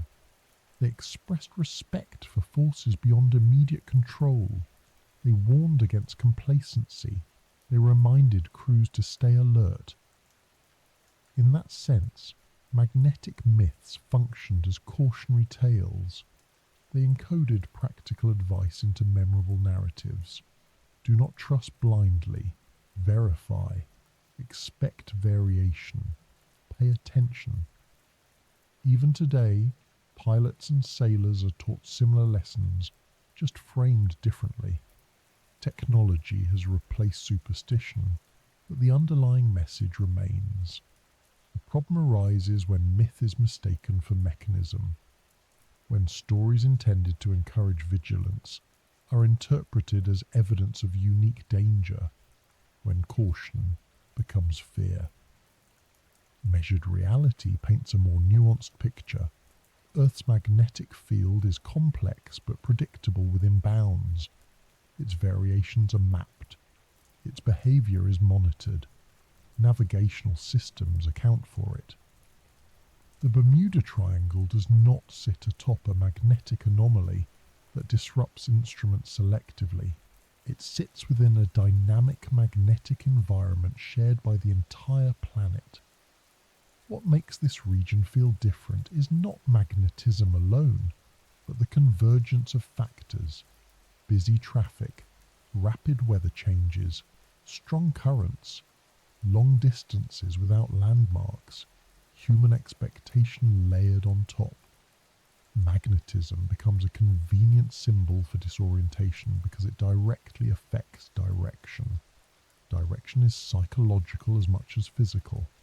Losing it feels existential. When direction is questioned, everything else feels unstable. Time, position, safety. Stories of magnetic failure tap into this deep unease. It is also worth noting that modern navigation systems still include magnetic components. Pilots still learn magnetic headings. Ships still carry compasses. The system persists because it works when understood. Understanding removes fear, but it does not remove respect. The magnetic field will continue to change. Declination will continue to drift. Instruments will require calibration. Measured reality accepts this. Myth resists it. As we move forward, the focus shifts from forces we can measure to voices we can hear. Accounts from cockpits and decks. First-hand reports that capture experience rather than theory. Because even when science explains mechanisms, the human experience of uncertainty remains. The myths surrounding magnetism endure not because they are true in a literal sense, but because they articulate something real. The feeling of losing orientation, the discomfort of trusting something you cannot see, the quiet panic of realizing that certainty is thinner than you thought. Measured reality does not dismiss these feelings. It contextualizes them. It shows how complexity masquerades as mystery when knowledge lags behind experience. And in places where complexity concentrates, stories will always gather, waiting for someone to listen closely enough to separate fear from fact, without pretending that fear was never felt at all. When stories about the Bermuda Triangle are retold, they are often stripped of the people who lived them. Events become summaries. Incidents become bullet points. Outcomes replace experiences. But at the center of every disappearance, every near miss, every uneasy crossing, there were voices. Pilots speaking into microphones, captains issuing orders across a deck, crew members responding, adjusting, listening. These voices, recorded or remembered, offer something far more revealing than any map or theory. They show what it felt like when things began to slip. In aviation, the cockpit is a place of controlled language. Pilots are trained to speak clearly, concisely, and without emotion, especially over radio. Words are chosen carefully. Tone is regulated. Even under stress, communication follows structure. This makes deviations noticeable. When a voice hesitates, when sentences shorten or repeat, when clarity softens into uncertainty, it stands out. Some of the most frequently cited accounts from the air involve radio transmissions that sounded confused or strained. Pilots reported difficulty maintaining headings. They questioned instrument readings. They asked for confirmation of position. To later listeners, these transmissions sound ominous, as if the speaker sensed something was fundamentally wrong. But when examined in context, they reflect a very human moment.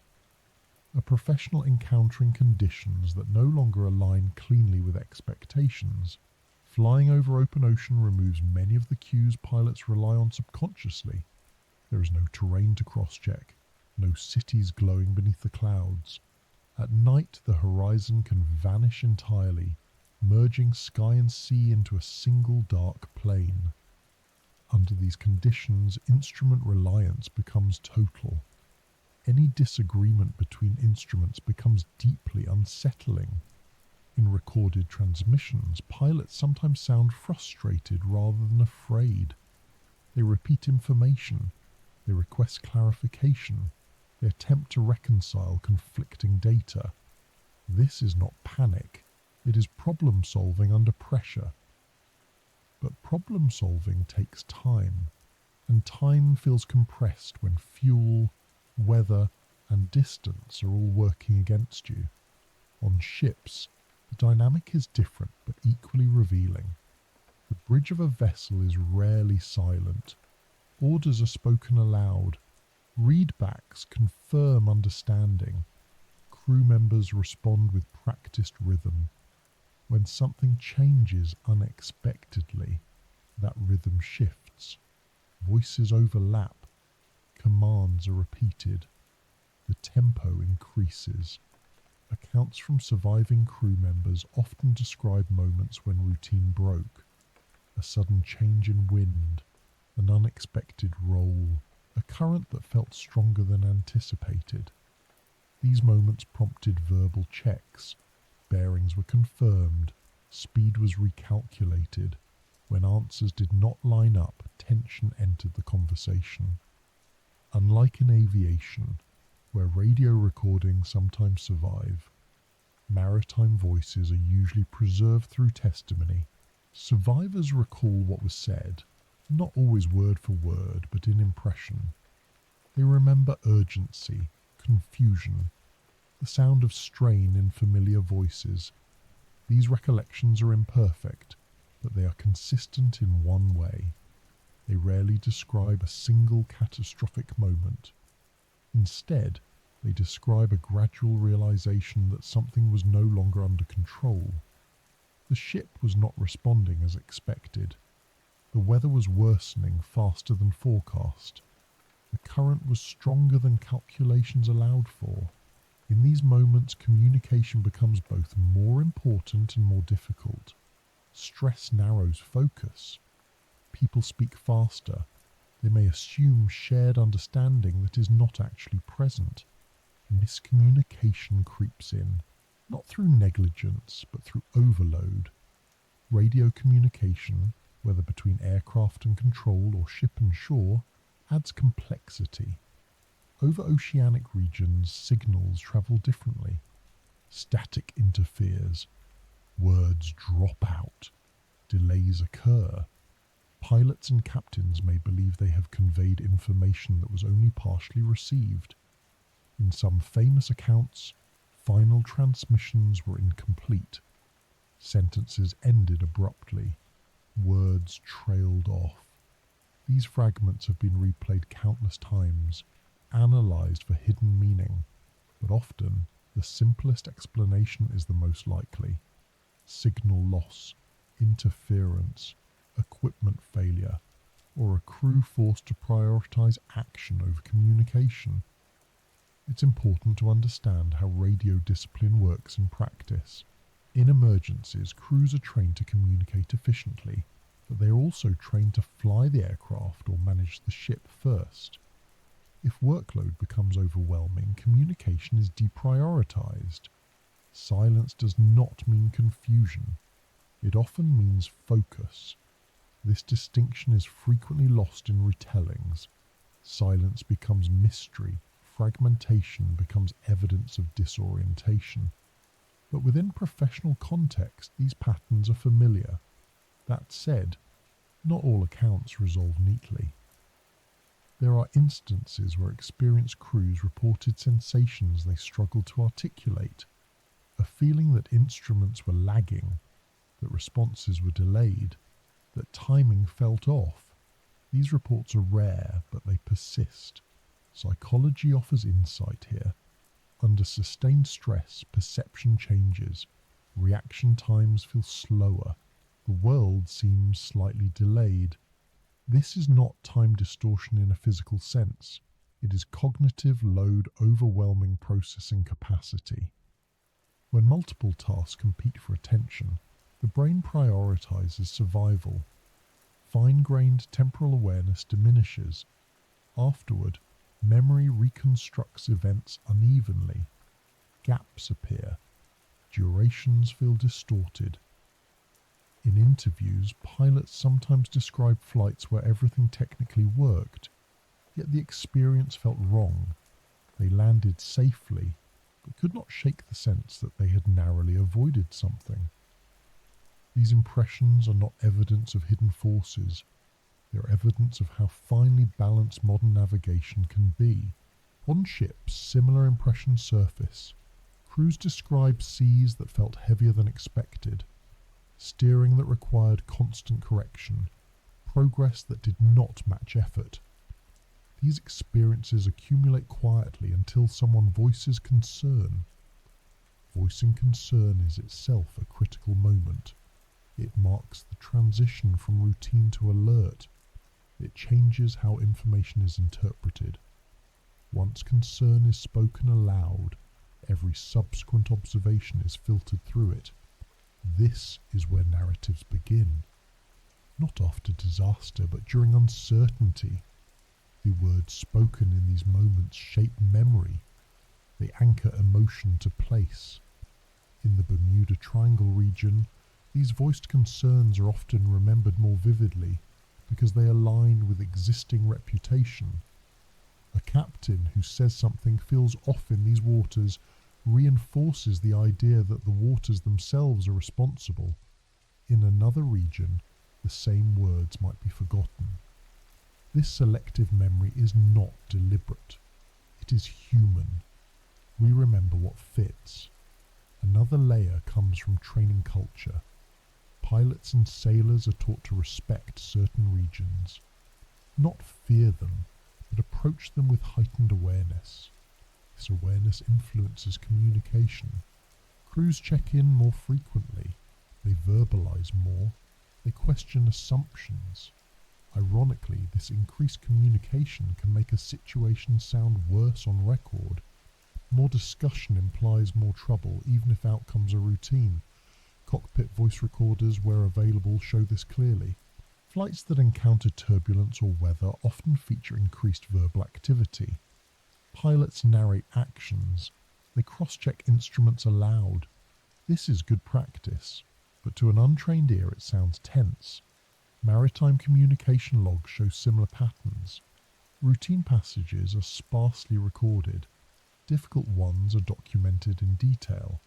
When historians later review these records, the ratio skews perception. Difficulty seems more common than it is. There are also cases where voices were never recorded, only inferred. A ship fails to arrive. Investigators reconstruct likely conversations based on procedure. These reconstructions sometimes become part of the story, mistaken for actual transcripts.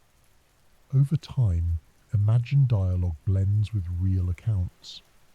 The line between what was said and what could have been said blurs. Despite this, first-hand voices remain invaluable. They reveal how people experienced uncertainty in real time. They show hesitation, adaptation, resilience. They remind us that navigation is not just mechanical, but deeply human. The voices from cockpits and decks do not describe portals or anomalies. They describe workload, conflicting data, rapid change. They describe professionals doing their best within constraints. What makes these voices unsettling is not what they say, but what they imply. That even with training and tools, control is conditional. That the margin between routine and crisis can be thin. As technology advanced, voices changed. Modern cockpits feature more automation. Communication includes system alerts. Data replaces intuition. But human voices remain the final link. Someone still interprets, someone still decides. And when something goes wrong, voices still carry it first, before wreckage, before reports, before theories. Listening to these voices carefully without imposing drama they did not intend reveals a consistent pattern. Uncertainty emerges gradually. It is noticed. It is discussed. It is managed, sometimes successfully, sometimes not. The Bermuda Triangle does not silence voices. It records them unevenly. It preserves fragments. It amplifies those that end abruptly. As we continue forward, attention will turn to why some incidents end in disappearance while others resolve safely. Why certain sequences cross a threshold while others do not. The voices give us clues, not to hidden forces, but to decision points. Those decision points, shaped by environment and perception, are where outcomes diverge. And they are far more instructive than any myth if we are willing to listen without assuming the ending was inevitable. When people look back at the stories surrounding the Bermuda Triangle, one question surfaces again and again, sometimes quietly, sometimes with frustration. If the region is so dangerous, why do so many ships and aircraft pass through it without incident?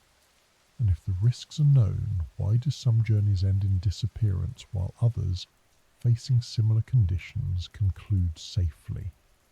The difference between those outcomes is rarely dramatic and almost never mysterious in the way popular imagination prefers. It lives in details, timing, decisions, margins that were just wide enough in one case and just slightly too narrow in another. Disappearance is not a single event. It is a process. It begins with deviation, continues through escalation, and ends when recovery becomes impossible. Survival follows a similar path, but diverges at key moments. Understanding those moments is less about identifying a unique danger and more about recognizing how layered systems fail or hold together under stress. One of the most significant factors is timing. Weather does not strike uniformly. A ship that passes through a developing system hours earlier may encounter manageable conditions. Another arriving later may meet fully formed chaos. The difference between those experiences can be measured in minutes, not days. This timing sensitivity is especially pronounced in regions where systems intensify quickly. A squall line strengthens, a storm reorganizes, wind shifts direction. A crew that committed to a route based on an earlier forecast may find themselves facing conditions that no longer match expectations. Those who arrive later may divert in time. Those who arrive earlier may slip through unscathed. Fuel and endurance also matter. Aircraft operating near fuel margins have less flexibility. A diversion that is inconvenient for one flight may be impossible for another. Ships carrying limited supplies face similar constraints. When options narrow, risk increases. In many disappearance cases, investigations reveal that crews were operating closer to limits than realized. Fuel calculations assumed ideal conditions. Currents slowed progress. Weather forced altitude changes. Small inefficiencies accumulated. By the time the situation was recognized, reserves were gone. Survivors often tell a different story. They describe noticing changes early, questioning assumptions, diverting sooner than planned, accepting delays. These choices feel conservative in hindsight, but they require confidence and willingness to disrupt schedules. Human psychology plays a quiet role here. Commitment bias makes it difficult to abandon a plan once time and effort have been invested. The farther along a journey is, the harder it becomes to turn back. This bias affects pilots and sailors alike. In regions where weather and currents change quickly, this bias can be costly. A crew may continue forward hoping conditions will improve, even as signs suggest otherwise. Another crew, encountering similar signs, may choose to divert immediately. One outcome ends safely, the other may not. Experience matters, but not always in the way people expect. Highly experienced crews sometimes take greater risks because they trust their ability to manage adversity. Less experienced crews may be more cautious. Neither approach guarantees safety. It depends on context. Experience helps recognize patterns, but it can also normalize danger. A captain who has weathered many storms may underestimate the next one. A pilot who has flown through turbulence repeatedly may push farther than ideal. Experience informs judgment, but judgment is still human. Communication is another dividing line. Crews that communicate clearly and early often manage crises better. Those that delay reporting issues, whether due to pride, uncertainty or workload, lose support options. Silence isolates. In aviation, early communication allows controllers to offer reroutes, altitude changes and weather updates. In maritime operations, early distress signals mobilize rescue assets sooner. Time saved early can mean the difference between recovery and disappearance. Some incidents escalate too quickly for communication to make a difference.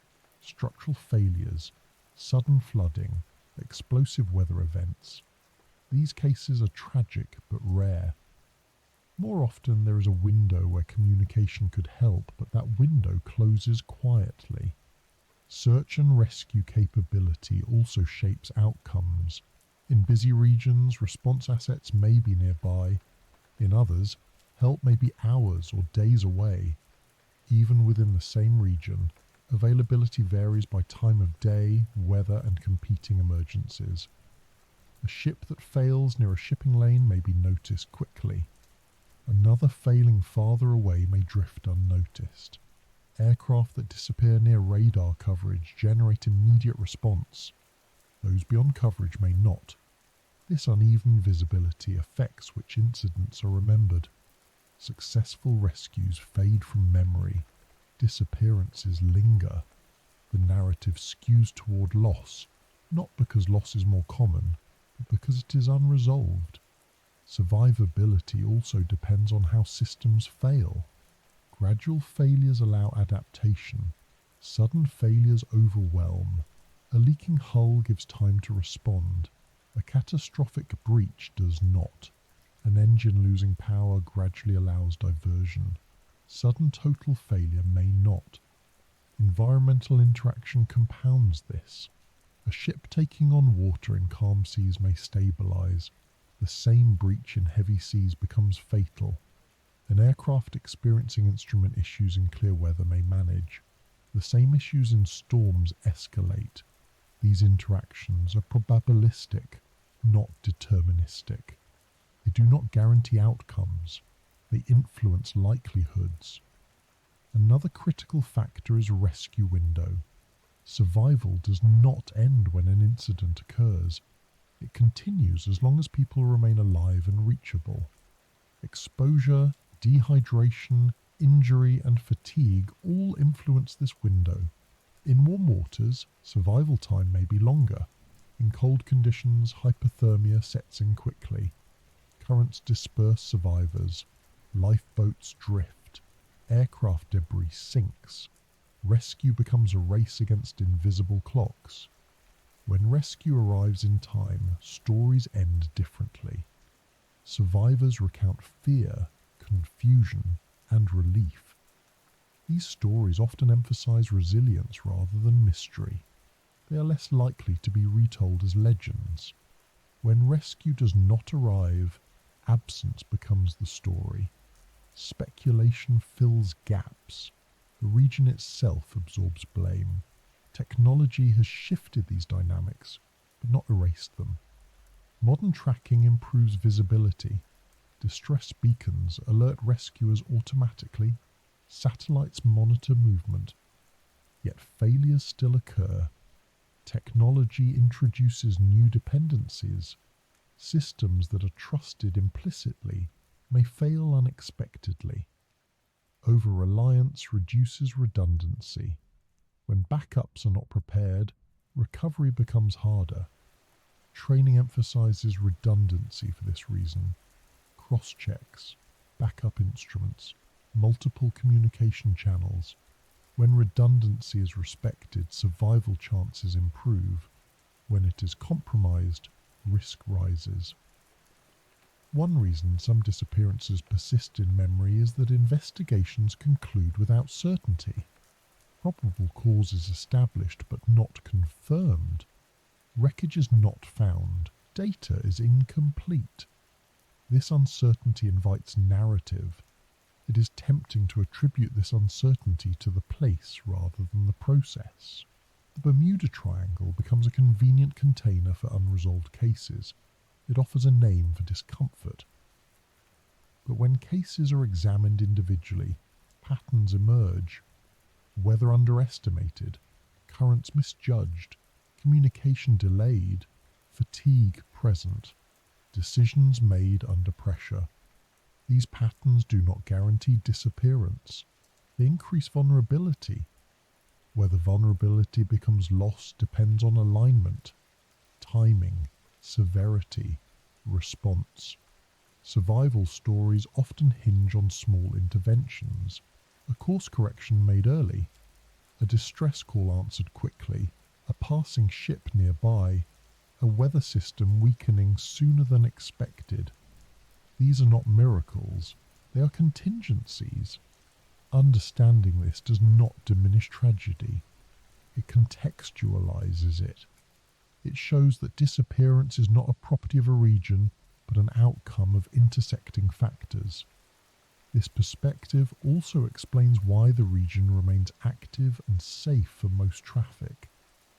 The majority of voyages pass through without incident because conditions align favourably more often than not. Systems work, decisions hold. The danger lies in assuming that favourable alignment will continue indefinitely. It lies in underestimating variability. It lies in ignoring small signals. Stories of disappearance persist because they highlight failure. Stories of survival fade because they end. But both arise from the same environment. As we move forward, attention will turn to how science attempts to make sense of these patterns without myth, how data replaces narrative, how investigation reframes mystery as mechanism. Because the question is not why some disappear in this region. The question is why most do not. And the answer lies not in hidden forces, but in preparation, perception, and the fragile balance between expectation and reality that governs every journey through uncertain space. For a long time, the Bermuda Triangle lived mostly in the space between stories. Not because science was absent, but because science arrived slowly, methodically, and without the dramatic flair that mystery thrives on. While headlines favoured vanishing ships and ominous speculation, researchers worked in quieter ways, collecting data point by point, instrument by instrument, trying to understand not whether something strange existed, but how ordinary forces interacted under particular conditions. Science rarely announces itself with certainty at first. It does not arrive to conquer mystery. It arrives to narrow it. And in the case of the Bermuda Triangle, that narrowing process took decades. The first step was simply measuring what was already happening. Oceanographers began deploying buoys to track currents, temperatures, and wave behaviour. Meteorologists expanded weather monitoring across the Atlantic, building better models of storm formation and movement. Aviation authorities gathered flight data, fuel usage patterns and navigation logs. Maritime organisations compiled incident reports, insurance claims, and recovery statistics. None of this work was aimed at disproving legends. It was aimed at understanding risk. One of the earliest revelations was statistical. When researchers compared the number of incidents in the so-called Bermuda Triangle to similarly trafficked regions of the world's oceans, the numbers did not support the idea of an unusually dangerous zone. Adjusted for traffic volume, the incident rate was comparable to other busy maritime corridors. This finding did not eliminate mystery in the public imagination, but it shifted scientific attention away from the idea of a unique anomaly and toward the mechanics of complex environments. The question became not what is different here, but how familiar factors combine here. Oceanographic studies revealed the depth and power of the Gulf Stream with unprecedented clarity. Satellite altimetry allowed scientists to see subtle changes in sea surface height that indicated current strength and direction. Drifting sensors tracked how water moved over time. These tools showed that currents in the region were not chaotic but dynamic and layered. They also showed how quickly those dynamics could change. Eddies formed and dissipated, boundaries shifted. Surface conditions did not always reflect what was happening below. For navigators relying on surface cues, this mattered. Meteorology followed a similar path. Improved satellite imagery allowed continuous observation of cloud development. Scientists could watch storms form from scattered convection, tracing how warm ocean water fed vertical growth. They could see how wind shear influenced storm structure. They could model how systems interacted with large-scale patterns like the jet stream. What emerged was not unpredictability, but sensitivity. Small changes in initial conditions produce larger downstream effects. This sensitivity explained why forecasts were sometimes wrong without implying that weather was behaving irrationally. Aviation science contributed its own insights. Flight data recorders provided detailed records of aircraft performance. Investigators could reconstruct altitude, speed, heading, and system status second by second. When incidents occurred, analysis often revealed cascading failures rather than single causes. In many cases associated with the region, investigators found that aircraft encountered unexpected headwinds or turbulence that altered fuel consumption. Navigation errors compounded. Crews adjusted altitude or speed to manage conditions, inadvertently increasing fuel burn.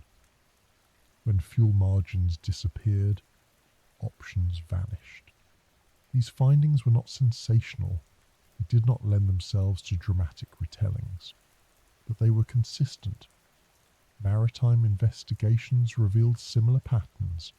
Ships that sank or were abandoned often showed signs of structural stress exacerbated by weather and sea state. Cargo shifted. Stability was compromised. Pumps failed. Crews made decisions based on incomplete information. Importantly, science did not dismiss human experience. Researchers acknowledged that sailors and pilots felt disoriented, pressured, and uncertain. They recognized that perception under stress differs from observation under controlled conditions. Psychology became part of the analysis. Cognitive scientists studied how humans process information in high workload environments. They examined decision-making under uncertainty. They documented how fatigue, stress, and expectation influence perception. These studies helped explain reports of missing time and disorientation without invoking physical anomalies. Time perception changes under stress. Memory formation becomes uneven. People remember moments of high emotion vividly and lose track of quieter intervals. This does not mean people imagined their experiences. It means their experiences were filtered through a brain operating at the edge of capacity. Science also examined communication. Researchers analysed radio traffic patterns, noting how messages changed during high workload phases. They studied how static, signal propagation, and frequency management affected clarity over oceanic distances.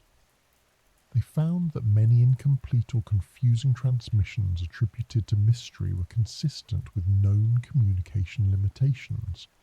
Signal loss, interference, and prioritization of control over communication explained much of what had seemed ominous. Navigation science refined its models of magnetic variation.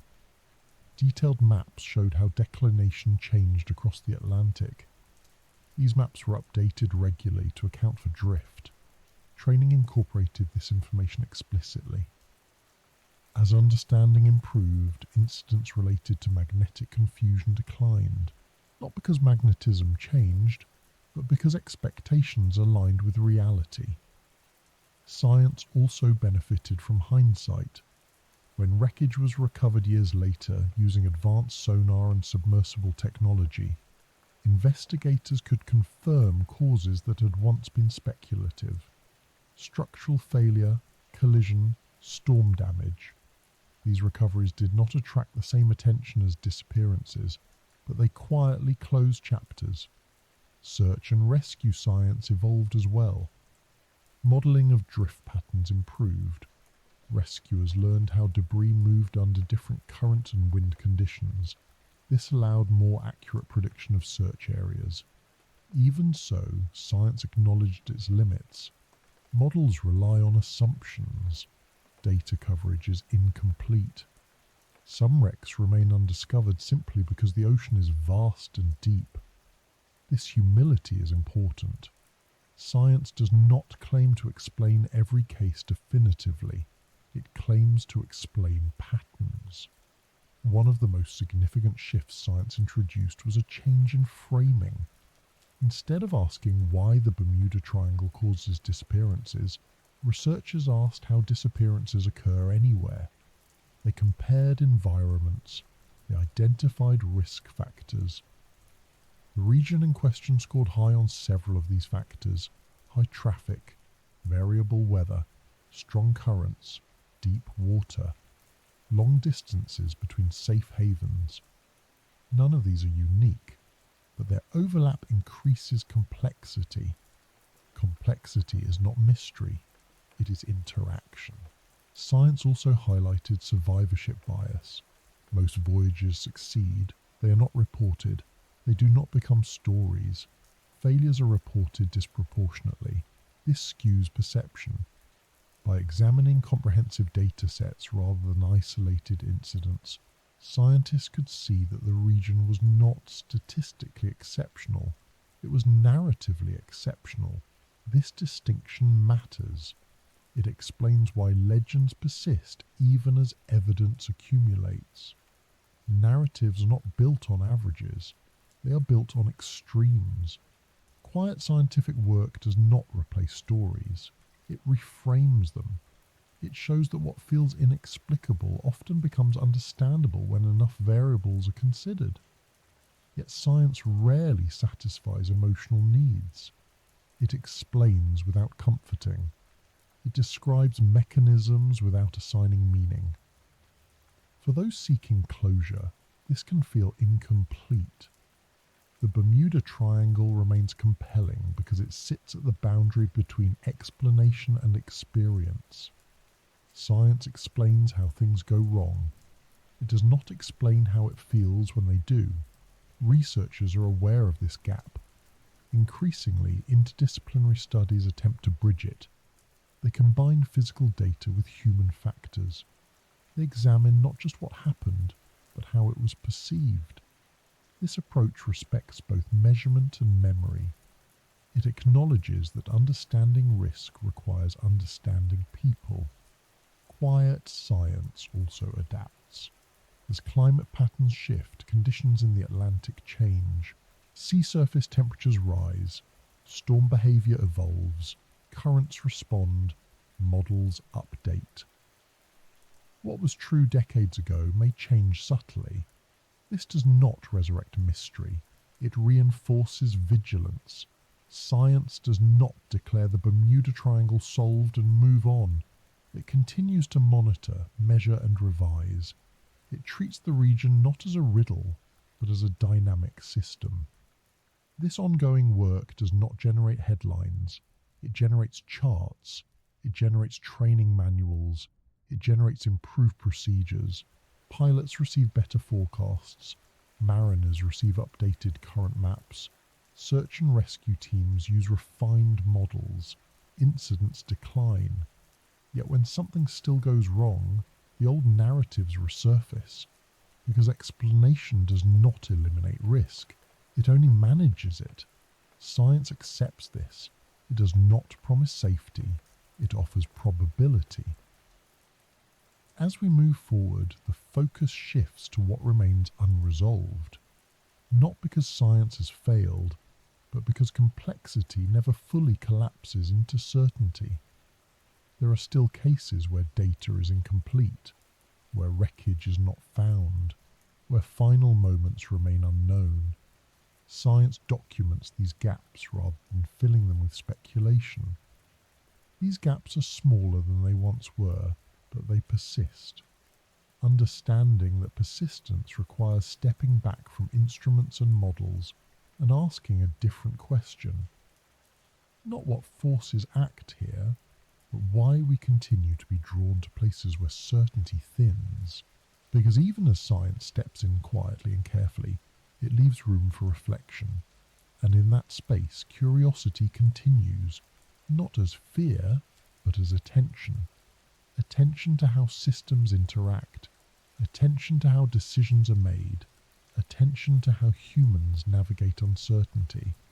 The Bermuda Triangle, viewed through this lens, becomes less a location and more a lesson.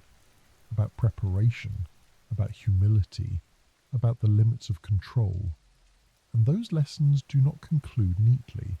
They carry forward, shaping how we think about risk, travel, and the stories we tell when something does not return.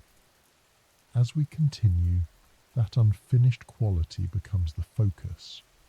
What still does not add up, not because it defies explanation, but because explanation has edges where data fades and questions remain quietly open. For all the measurements taken, for all the charts refined and models improved, there remains a quiet space where certainty thins. Not a dramatic void, not a gaping hole in understanding, but a collection of small mismatches between expectation and outcome. These are the places where science pauses rather than declares victory, where investigators use words like likely, probable, and consistent with instead of definitive. And it is in these margins that the Bermuda Triangle continues to feel unfinished. What doesn't fully add up is rarely a single incident. It is the accumulation of cases where explanations fit most of the facts, but not all of them. Where timelines align broadly, but not precisely. Where data suggests a sequence, but cannot confirm the final moments. These gaps are not evidence of hidden forces. They are evidence of how difficult it is to reconstruct events in environments that erase their own traces. One of the most persistent challenges is incomplete data. Even in the modern era, tracking over open ocean has limits. Satellite coverage is extensive but not absolute. Radar has range constraints. Communication depends on systems that can fail under stress. When something goes wrong quickly, records can end abruptly. Flight data recorders and cockpit voice recorders provide extraordinary insight when recovered. But recovery is not guaranteed. Deep water, rugged seabeds, and vast search areas make retrieval difficult. When recorders are not found, investigators must rely on indirect evidence. Indirect evidence is powerful but imperfect. It includes last known positions, fuel calculations, weather data, and radar tracks.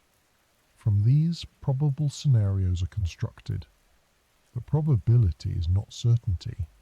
Multiple scenarios may fit the same evidence. In some cases, different investigative teams have proposed different explanations, each plausible.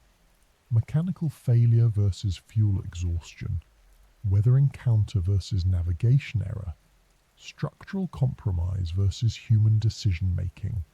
None can be ruled out completely, none can be confirmed absolutely. This ambiguity is unsettling. Humans prefer closure.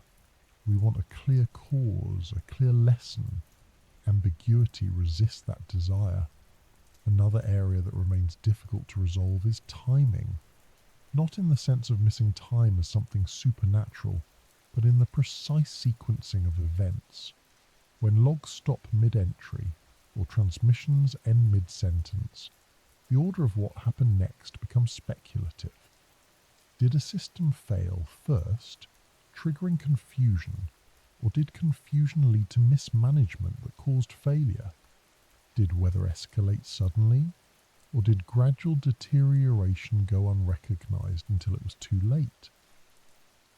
These distinctions matter, because they change how lessons are learned.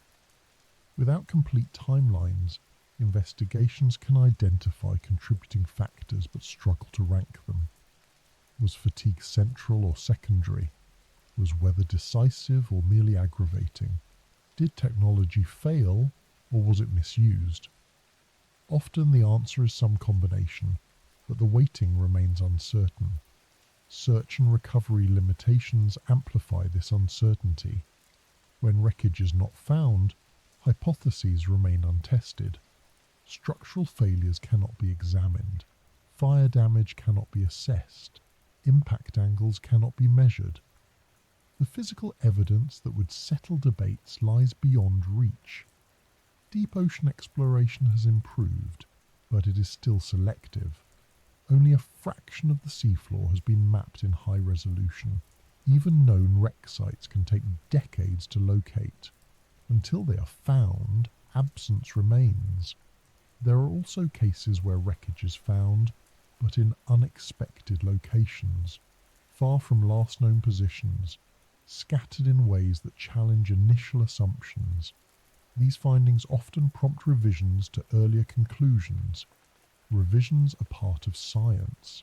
They are not failures, but they reinforce the sense that understanding is provisional. Another unresolved aspect involves human behavior under extreme stress. While psychology explains much about perception, memory, and decision-making, it does not predict individual responses perfectly. Two crews facing similar conditions may react differently. One crew may notice subtle changes early and act decisively. Another may normalize those changes, assuming they are manageable. These differences are shaped by experience, culture, fatigue, and momentary context. They are difficult to model. Investigations can identify decision points, but not always the internal reasoning behind them. Cockpit recordings help, but not all thoughts are spoken. Maritime operations often lack equivalent recordings entirely. This leaves space for interpretation. Investigators infer intent based on actions, but intent may not align with outcome. A decision that seemed reasonable at the time may appear flawed in hindsight. Hindsight itself is a complicating factor. Knowing the outcome changes how earlier actions are judged. Warning signs appear obvious after the fact. At the time, they may have blended into background noise.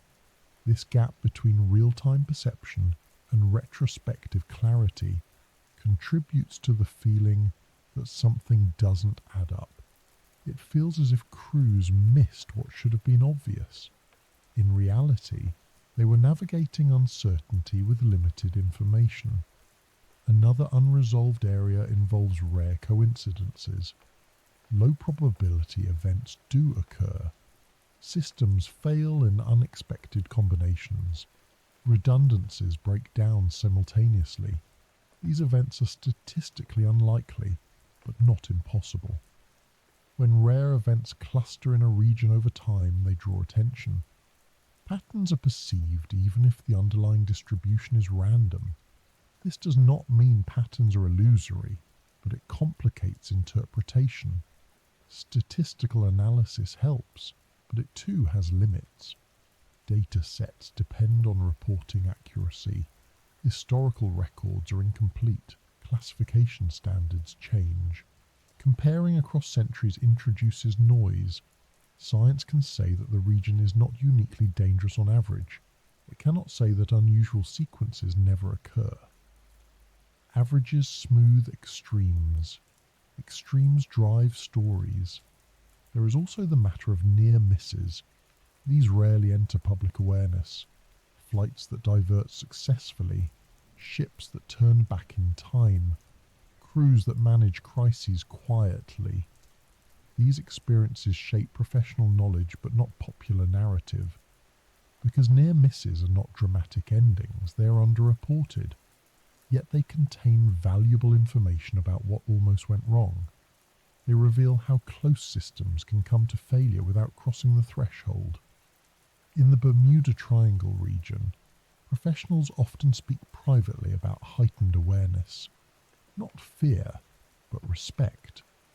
This respect is grounded in experience, not myth. It reflects understanding of variability. This professional caution contrasts with public fascination.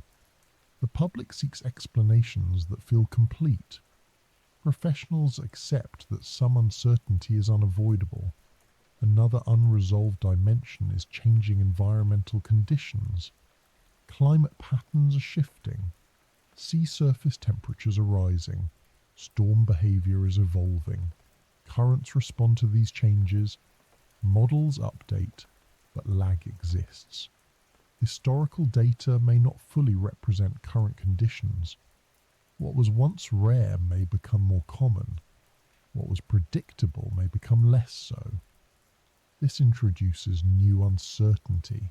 Incidents that fit older explanations may require revision. Science adapts, but adaptation takes time. Technological dependence also evolves. Automation reduces workload, but introduces new failure modes. Systems interact in complex ways. When automation fails, manual intervention must be immediate and precise. Training addresses this, but practice cannot cover every scenario. Rare combinations of failures challenge even experienced crews. In such cases, post-incident analysis may identify what happened without fully explaining why certain choices were made. The gap between system design and human response remains. The Bermuda Triangle continues to attract attention because it sits at the intersection of these unresolved edges, not because it defies science, but because it highlights where science operates with probabilities rather than absolutes. It is also a reminder of scale. The ocean is vast, airspace is wide. Human activity occupies a thin layer between surface and sky. When something falls out of that layer, recovery is not guaranteed. This scale mismatch means that some questions will remain unanswered simply because evidence cannot be retrieved. This is not unique to this region, but the region's reputation amplifies the effect. There are also cultural layers that resist resolution. Stories passed down gain symbolic weight. The triangle becomes shorthand for uncertainty. It is invoked when explanations feel insufficient. This symbolic role persists even as specific claims are debunked, because the symbol is not tied to facts alone, it is tied to feeling. The feeling that despite preparation, something can still go wrong. That despite technology, control is conditional. That despite explanation, experience retains its own authority.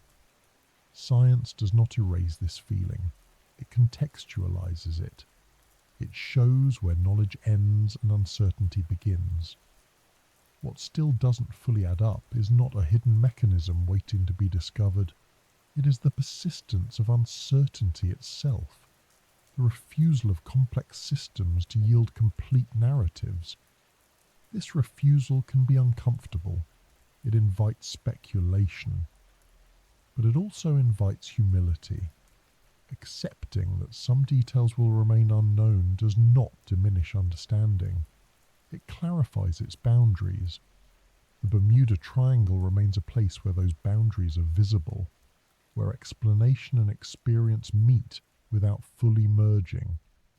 As we move forward, the question shifts again, not toward what is missing, but toward why the triangle continues to hold attention long after its most dramatic claims have been addressed, because unresolved details alone do not sustain fascination. Meaning does, and meaning is shaped not only by what we know, but by what we cannot quite finish explaining, even when we know enough to move on. Even after explanations accumulate, even after charts fill in blank spaces and investigations close most of the open files, the Bermuda Triangle continues to occupy a distinct place in our collective attention. This persistence is not accidental, and it is not simply the result of outdated myths clinging to life. The triangle remains compelling because it sits at a crossroads of human psychology, cultural memory, and the limits of certainty. It offers something that pure explanation does not easily replace. At its core, the triangle represents a challenge to expectation. Modern life is built on the assumption that systems work, that technology reduces risk, that knowledge accumulates in a way that steadily pushes uncertainty outward. We are accustomed to believing that if something goes wrong, there will be a clear reason, a report, a correction. The Bermuda Triangle resists that rhythm. It reminds us that even well-understood systems can fail in ways that feel unsatisfying. This discomfort matters. Humans are not neutral processors of information. We are meaning-making creatures. We look for narrative structure, for causes that align with effects, for endings that close the loop. When those elements are missing, attention lingers. The triangle offers unresolved endings, not because nothing is known, but because not everything can be known. That distinction is subtle, but powerful. It allows curiosity to persist without requiring belief in anything extraordinary. You do not need to accept supernatural explanations to feel unsettled by unanswered questions. There is also the role of place itself. Humans attach meaning to geography. Certain locations become symbolic through repetition. Battlefields, mountains, crossroads. The Bermuda Triangle has become one of those symbolic places, not through a single defining event, but through accumulation. Each story layered onto the region reinforces its identity. Even when individual stories are explained, the identity remains. It is reinforced by familiarity. People recognize the name. They know what it implies. This recognition creates a feedback loop. New incidents, even unrelated ones, are more likely to be associated with the triangle simply because the association already exists. Media plays a role here, but it is not the sole driver. The triangle's hold predates modern sensationalism. It emerged during a time when travel itself was more precarious, when long-distance journeys were rare enough to feel significant. Early losses carried emotional weight. That weight has not dissipated entirely, even as travel has become routine. There is also an important asymmetry in how we remember success versus failure. Millions of safe crossings fade into anonymity. They leave no story. A single disappearance, by contrast, creates ripples. It demands attention. It invites retelling. This asymmetry shapes perception. We do not naturally think in terms of probabilities. We think in terms of examples. One vivid example outweighs countless uneventful cases. The triangle benefits from this cognitive bias. It's remembered through exceptions rather than norms. Another reason the triangle holds attention is that it involves ordinary people doing ordinary things. These are not explorers seeking danger. They are pilots on routine flights, sailors following established routes, passengers expecting arrival. When something goes wrong in such contexts, it feels closer to home. Contrast this with extreme environments. We accept danger in polar expeditions or deep-sea exploration because risk is explicit. In the Bermuda Triangle, risk is implicit. It hides behind normalcy. That makes failures feel more disturbing. There is also a temporal element. The triangle's stories span decades. They are not confined to a single era. This continuity creates the impression of persistence. Even if incidents are less frequent now, the historical record remains active in memory. Continuity suggests pattern. Pattern invites interpretation. Interpretation sustains interest. Psychologically, the triangle sits at the intersection of control and vulnerability. Modern culture emphasizes control. We schedule, predict, optimize. The triangle represents moments when control slips despite preparation. This slip is not dramatic. It is incremental. A forecast slightly off, a current slightly stronger, a calculation slightly optimistic. These small deviations align in ways that undermine confidence. The result is not chaos, but fragility. Fragility is uncomfortable because it challenges assumptions. It suggests that safety is conditional rather than guaranteed. The triangle embodies this suggestion. There is also an aesthetic component.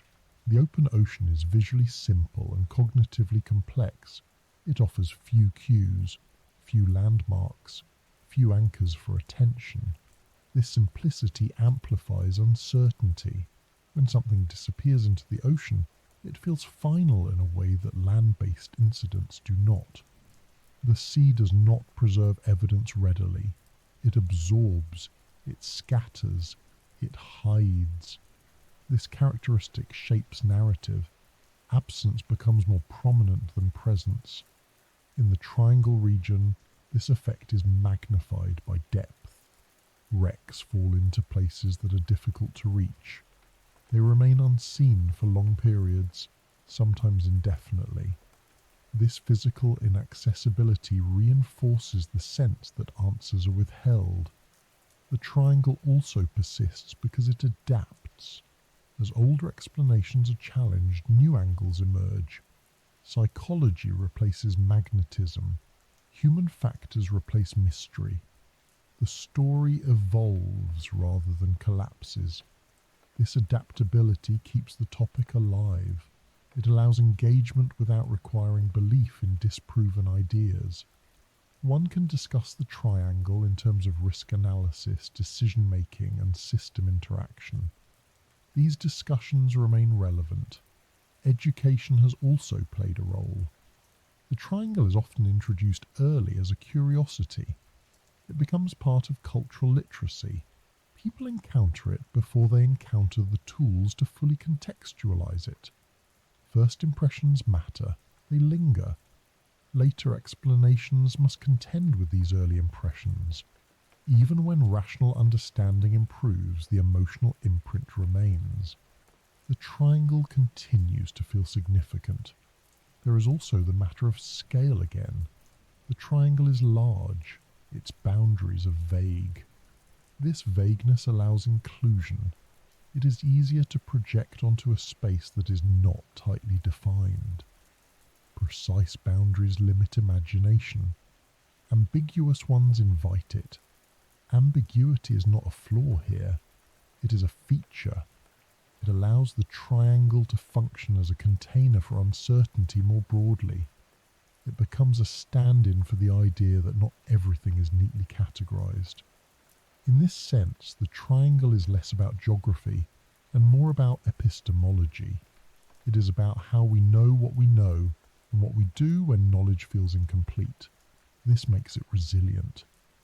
Debunking specific claims does not remove the underlying tension.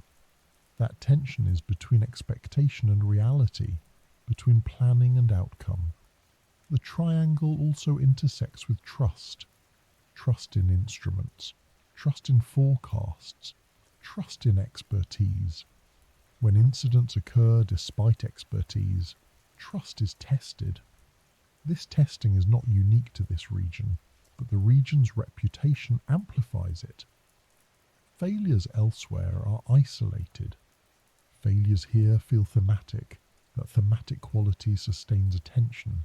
It encourages people to ask not just what happened, but what it means. Meaning making is central here. The triangle is often framed as a lesson, a warning, a reminder. Even when stripped of myth, it still functions as a symbol of humility. Humility is not always comfortable. It asks us to accept limits. It asks us to acknowledge that explanation does not equal control. The triangle invites this acknowledgement quietly, persistently. There is also the role of storytelling tradition. Stories about the triangle are often told in calm voices, at night, framed as reflection rather than alarm. This mode of telling reinforces contemplation rather than fear. Such storytelling does not demand belief. It invites attention.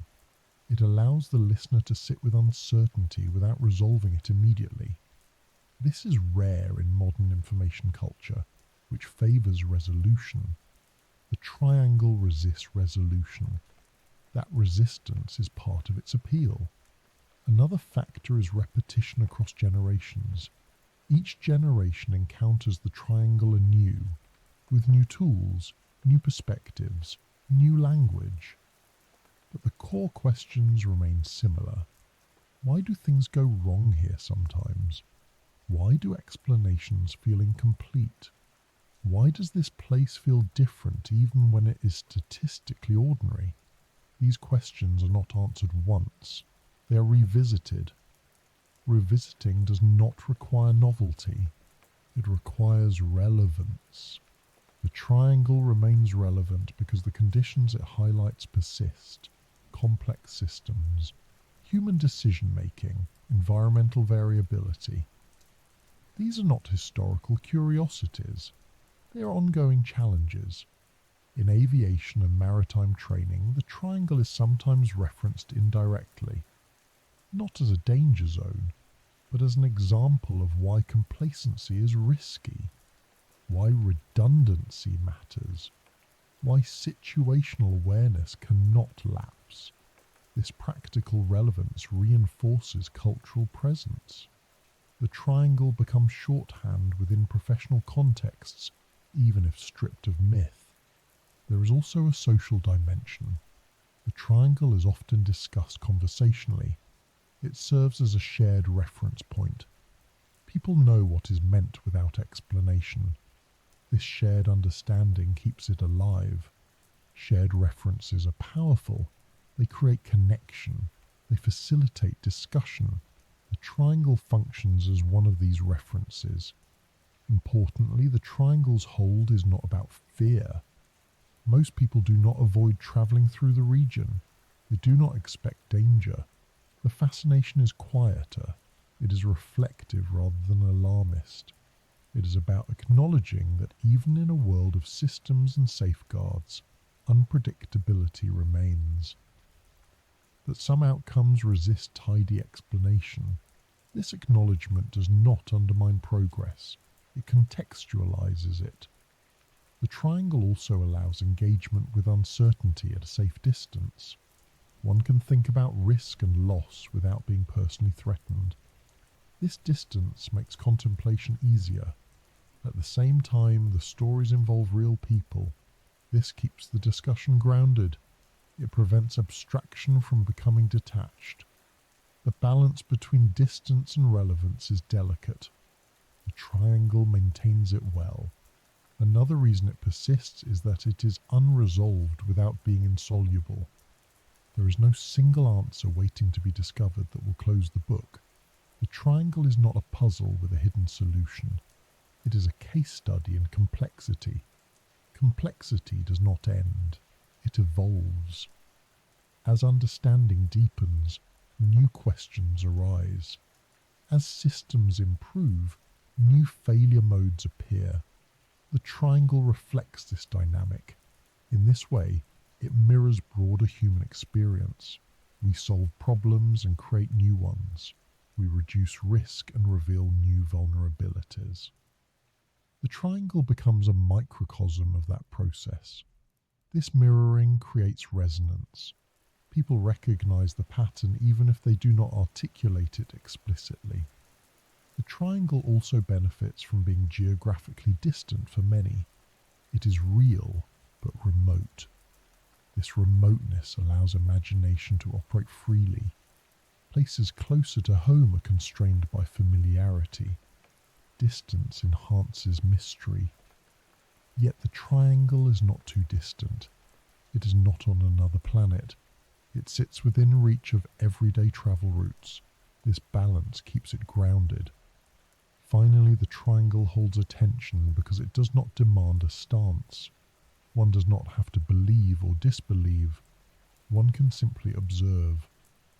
This openness is rare. Many topics polarize. The triangle invites contemplation without allegiance.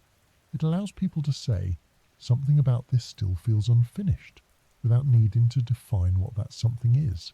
That feeling is enough. As we continue, the focus will shift once more, away from fascination itself and toward what remains when fascination softens, toward how the triangle fits into a broader understanding of uncertainty and rest, not as a warning, not as a riddle, but as a quiet companion to the idea that some questions are meant to remain open, not because answers are forbidden, but because openness itself has value. And in that openness, the triangle continues. Not insisting, not threatening, simply remaining present in the background of how we think about places where certainty thins and attention naturally lingers. Leaving the Bermuda Triangle does not feel like crossing a boundary. There is no visible line where tension dissolves or certainty returns all at once. The ocean looks the same. The sky behaves as it always has. Instruments continue to function. Currents continue to move. Weather continues to form and dissolve. And yet, for many who have passed through this region with awareness of its history, there is a subtle shift in attention as distance grows. Not relief exactly, but a loosening. A sense that something complicated has been left behind, even if it was never fully grasped.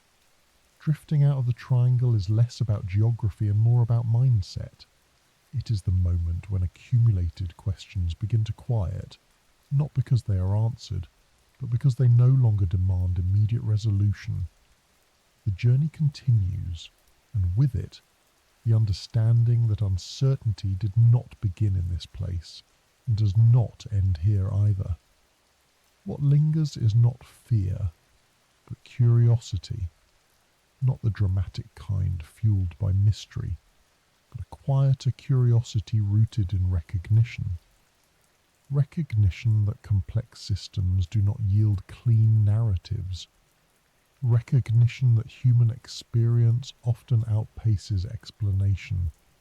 Recognition that even when science provides frameworks, lived moments retain texture that cannot be reduced to charts or models.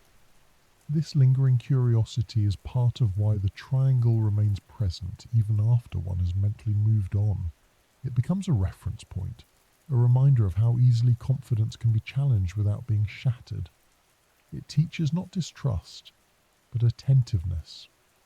Those who cross these waters today do so with tools unimaginable to early sailors and pilots.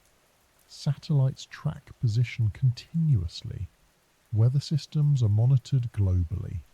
Communication is instant, redundant, layered. And still, training emphasizes humility. Check assumptions. Verify instruments. Expect variability. The lessons encoded in centuries of experience have not been discarded. They have been refined. Drifting away from the triangle does not mean discarding its lessons. It means carrying them quietly into other contexts, other routes, other decisions, other moments where systems appear stable until they are not. The triangle in this sense is not unique. It is representative. It stands in for any environment where overlapping forces reduce margins and amplify consequences. Mountains in shifting weather, polar seas, crowded airspace, complex industrial systems. The triangle feels special because it gathered stories early, before language and science could fully articulate what was happening. Those stories shaped perception, and perception shaped memory. Memory in turn shaped narrative. Over time, the narrative gained weight beyond its factual core, but the core itself remained relevant. When people say they are drifting out of the triangle still wondering, they are not wondering about monsters or portals.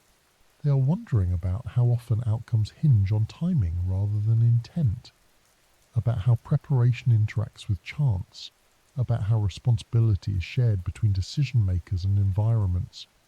This kind of wondering does not seek resolution. It seeks orientation. It helps place human agency within larger systems. There is also an emotional dimension to this drifting away.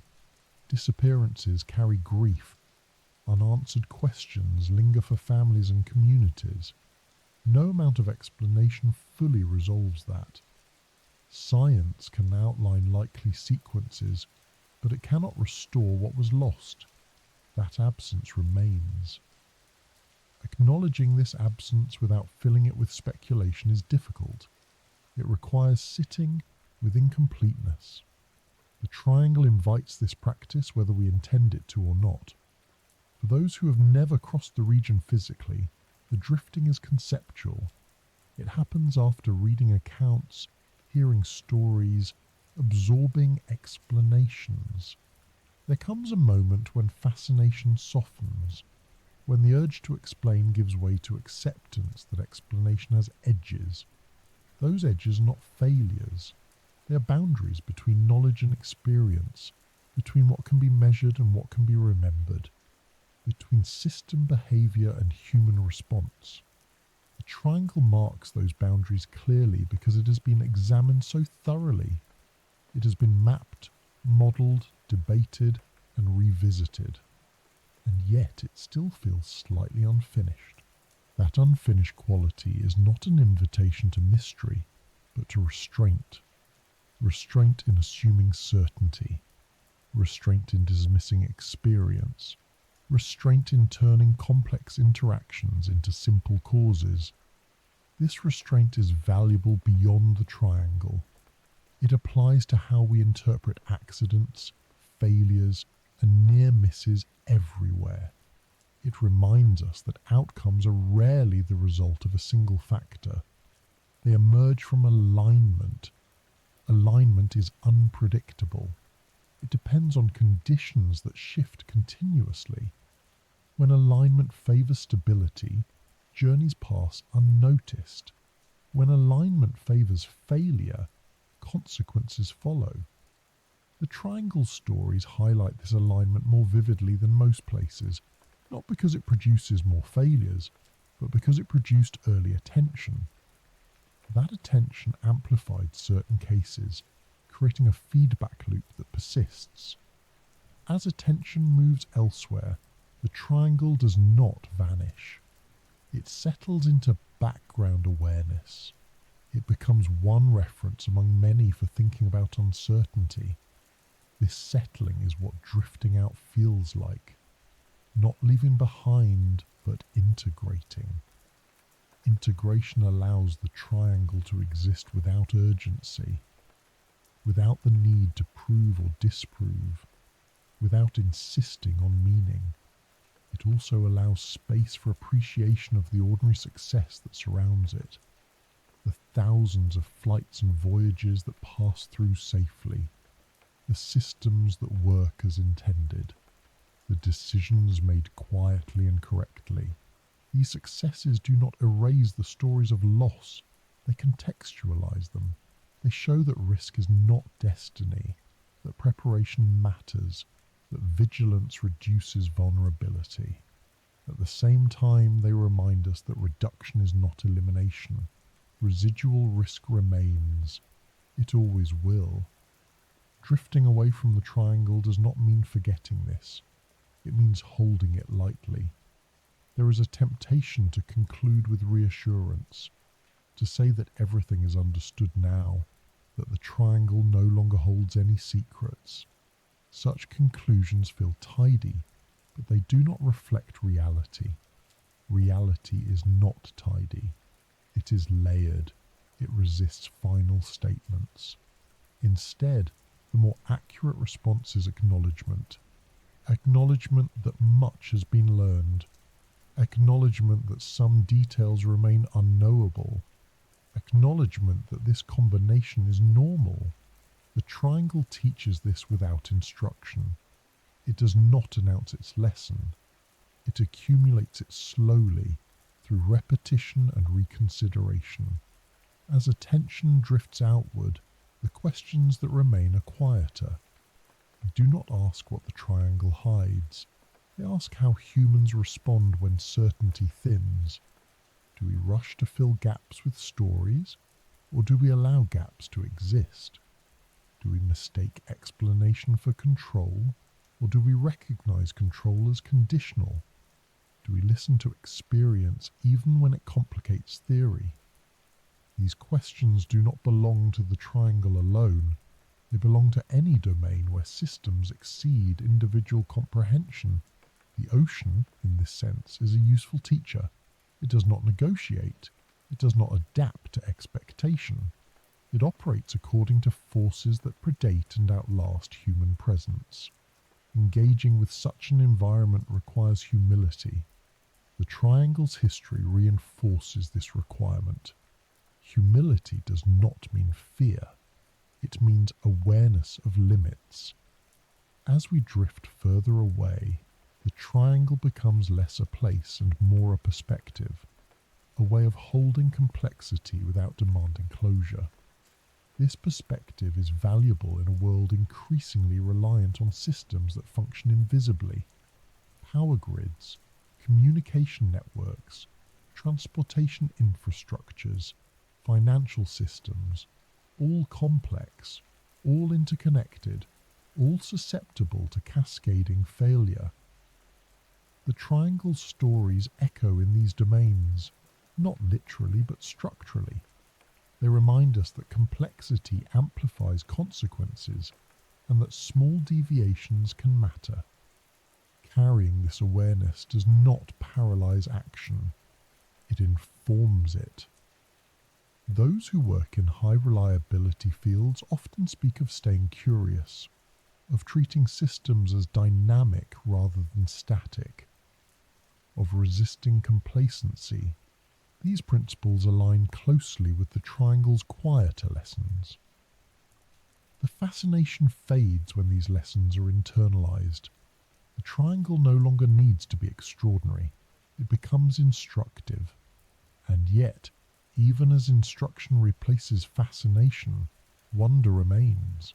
Wonder not mystery but at scale, at the vastness of the ocean, at the delicacy of navigation, at the precision required to move safely through environments that do not care whether you succeed.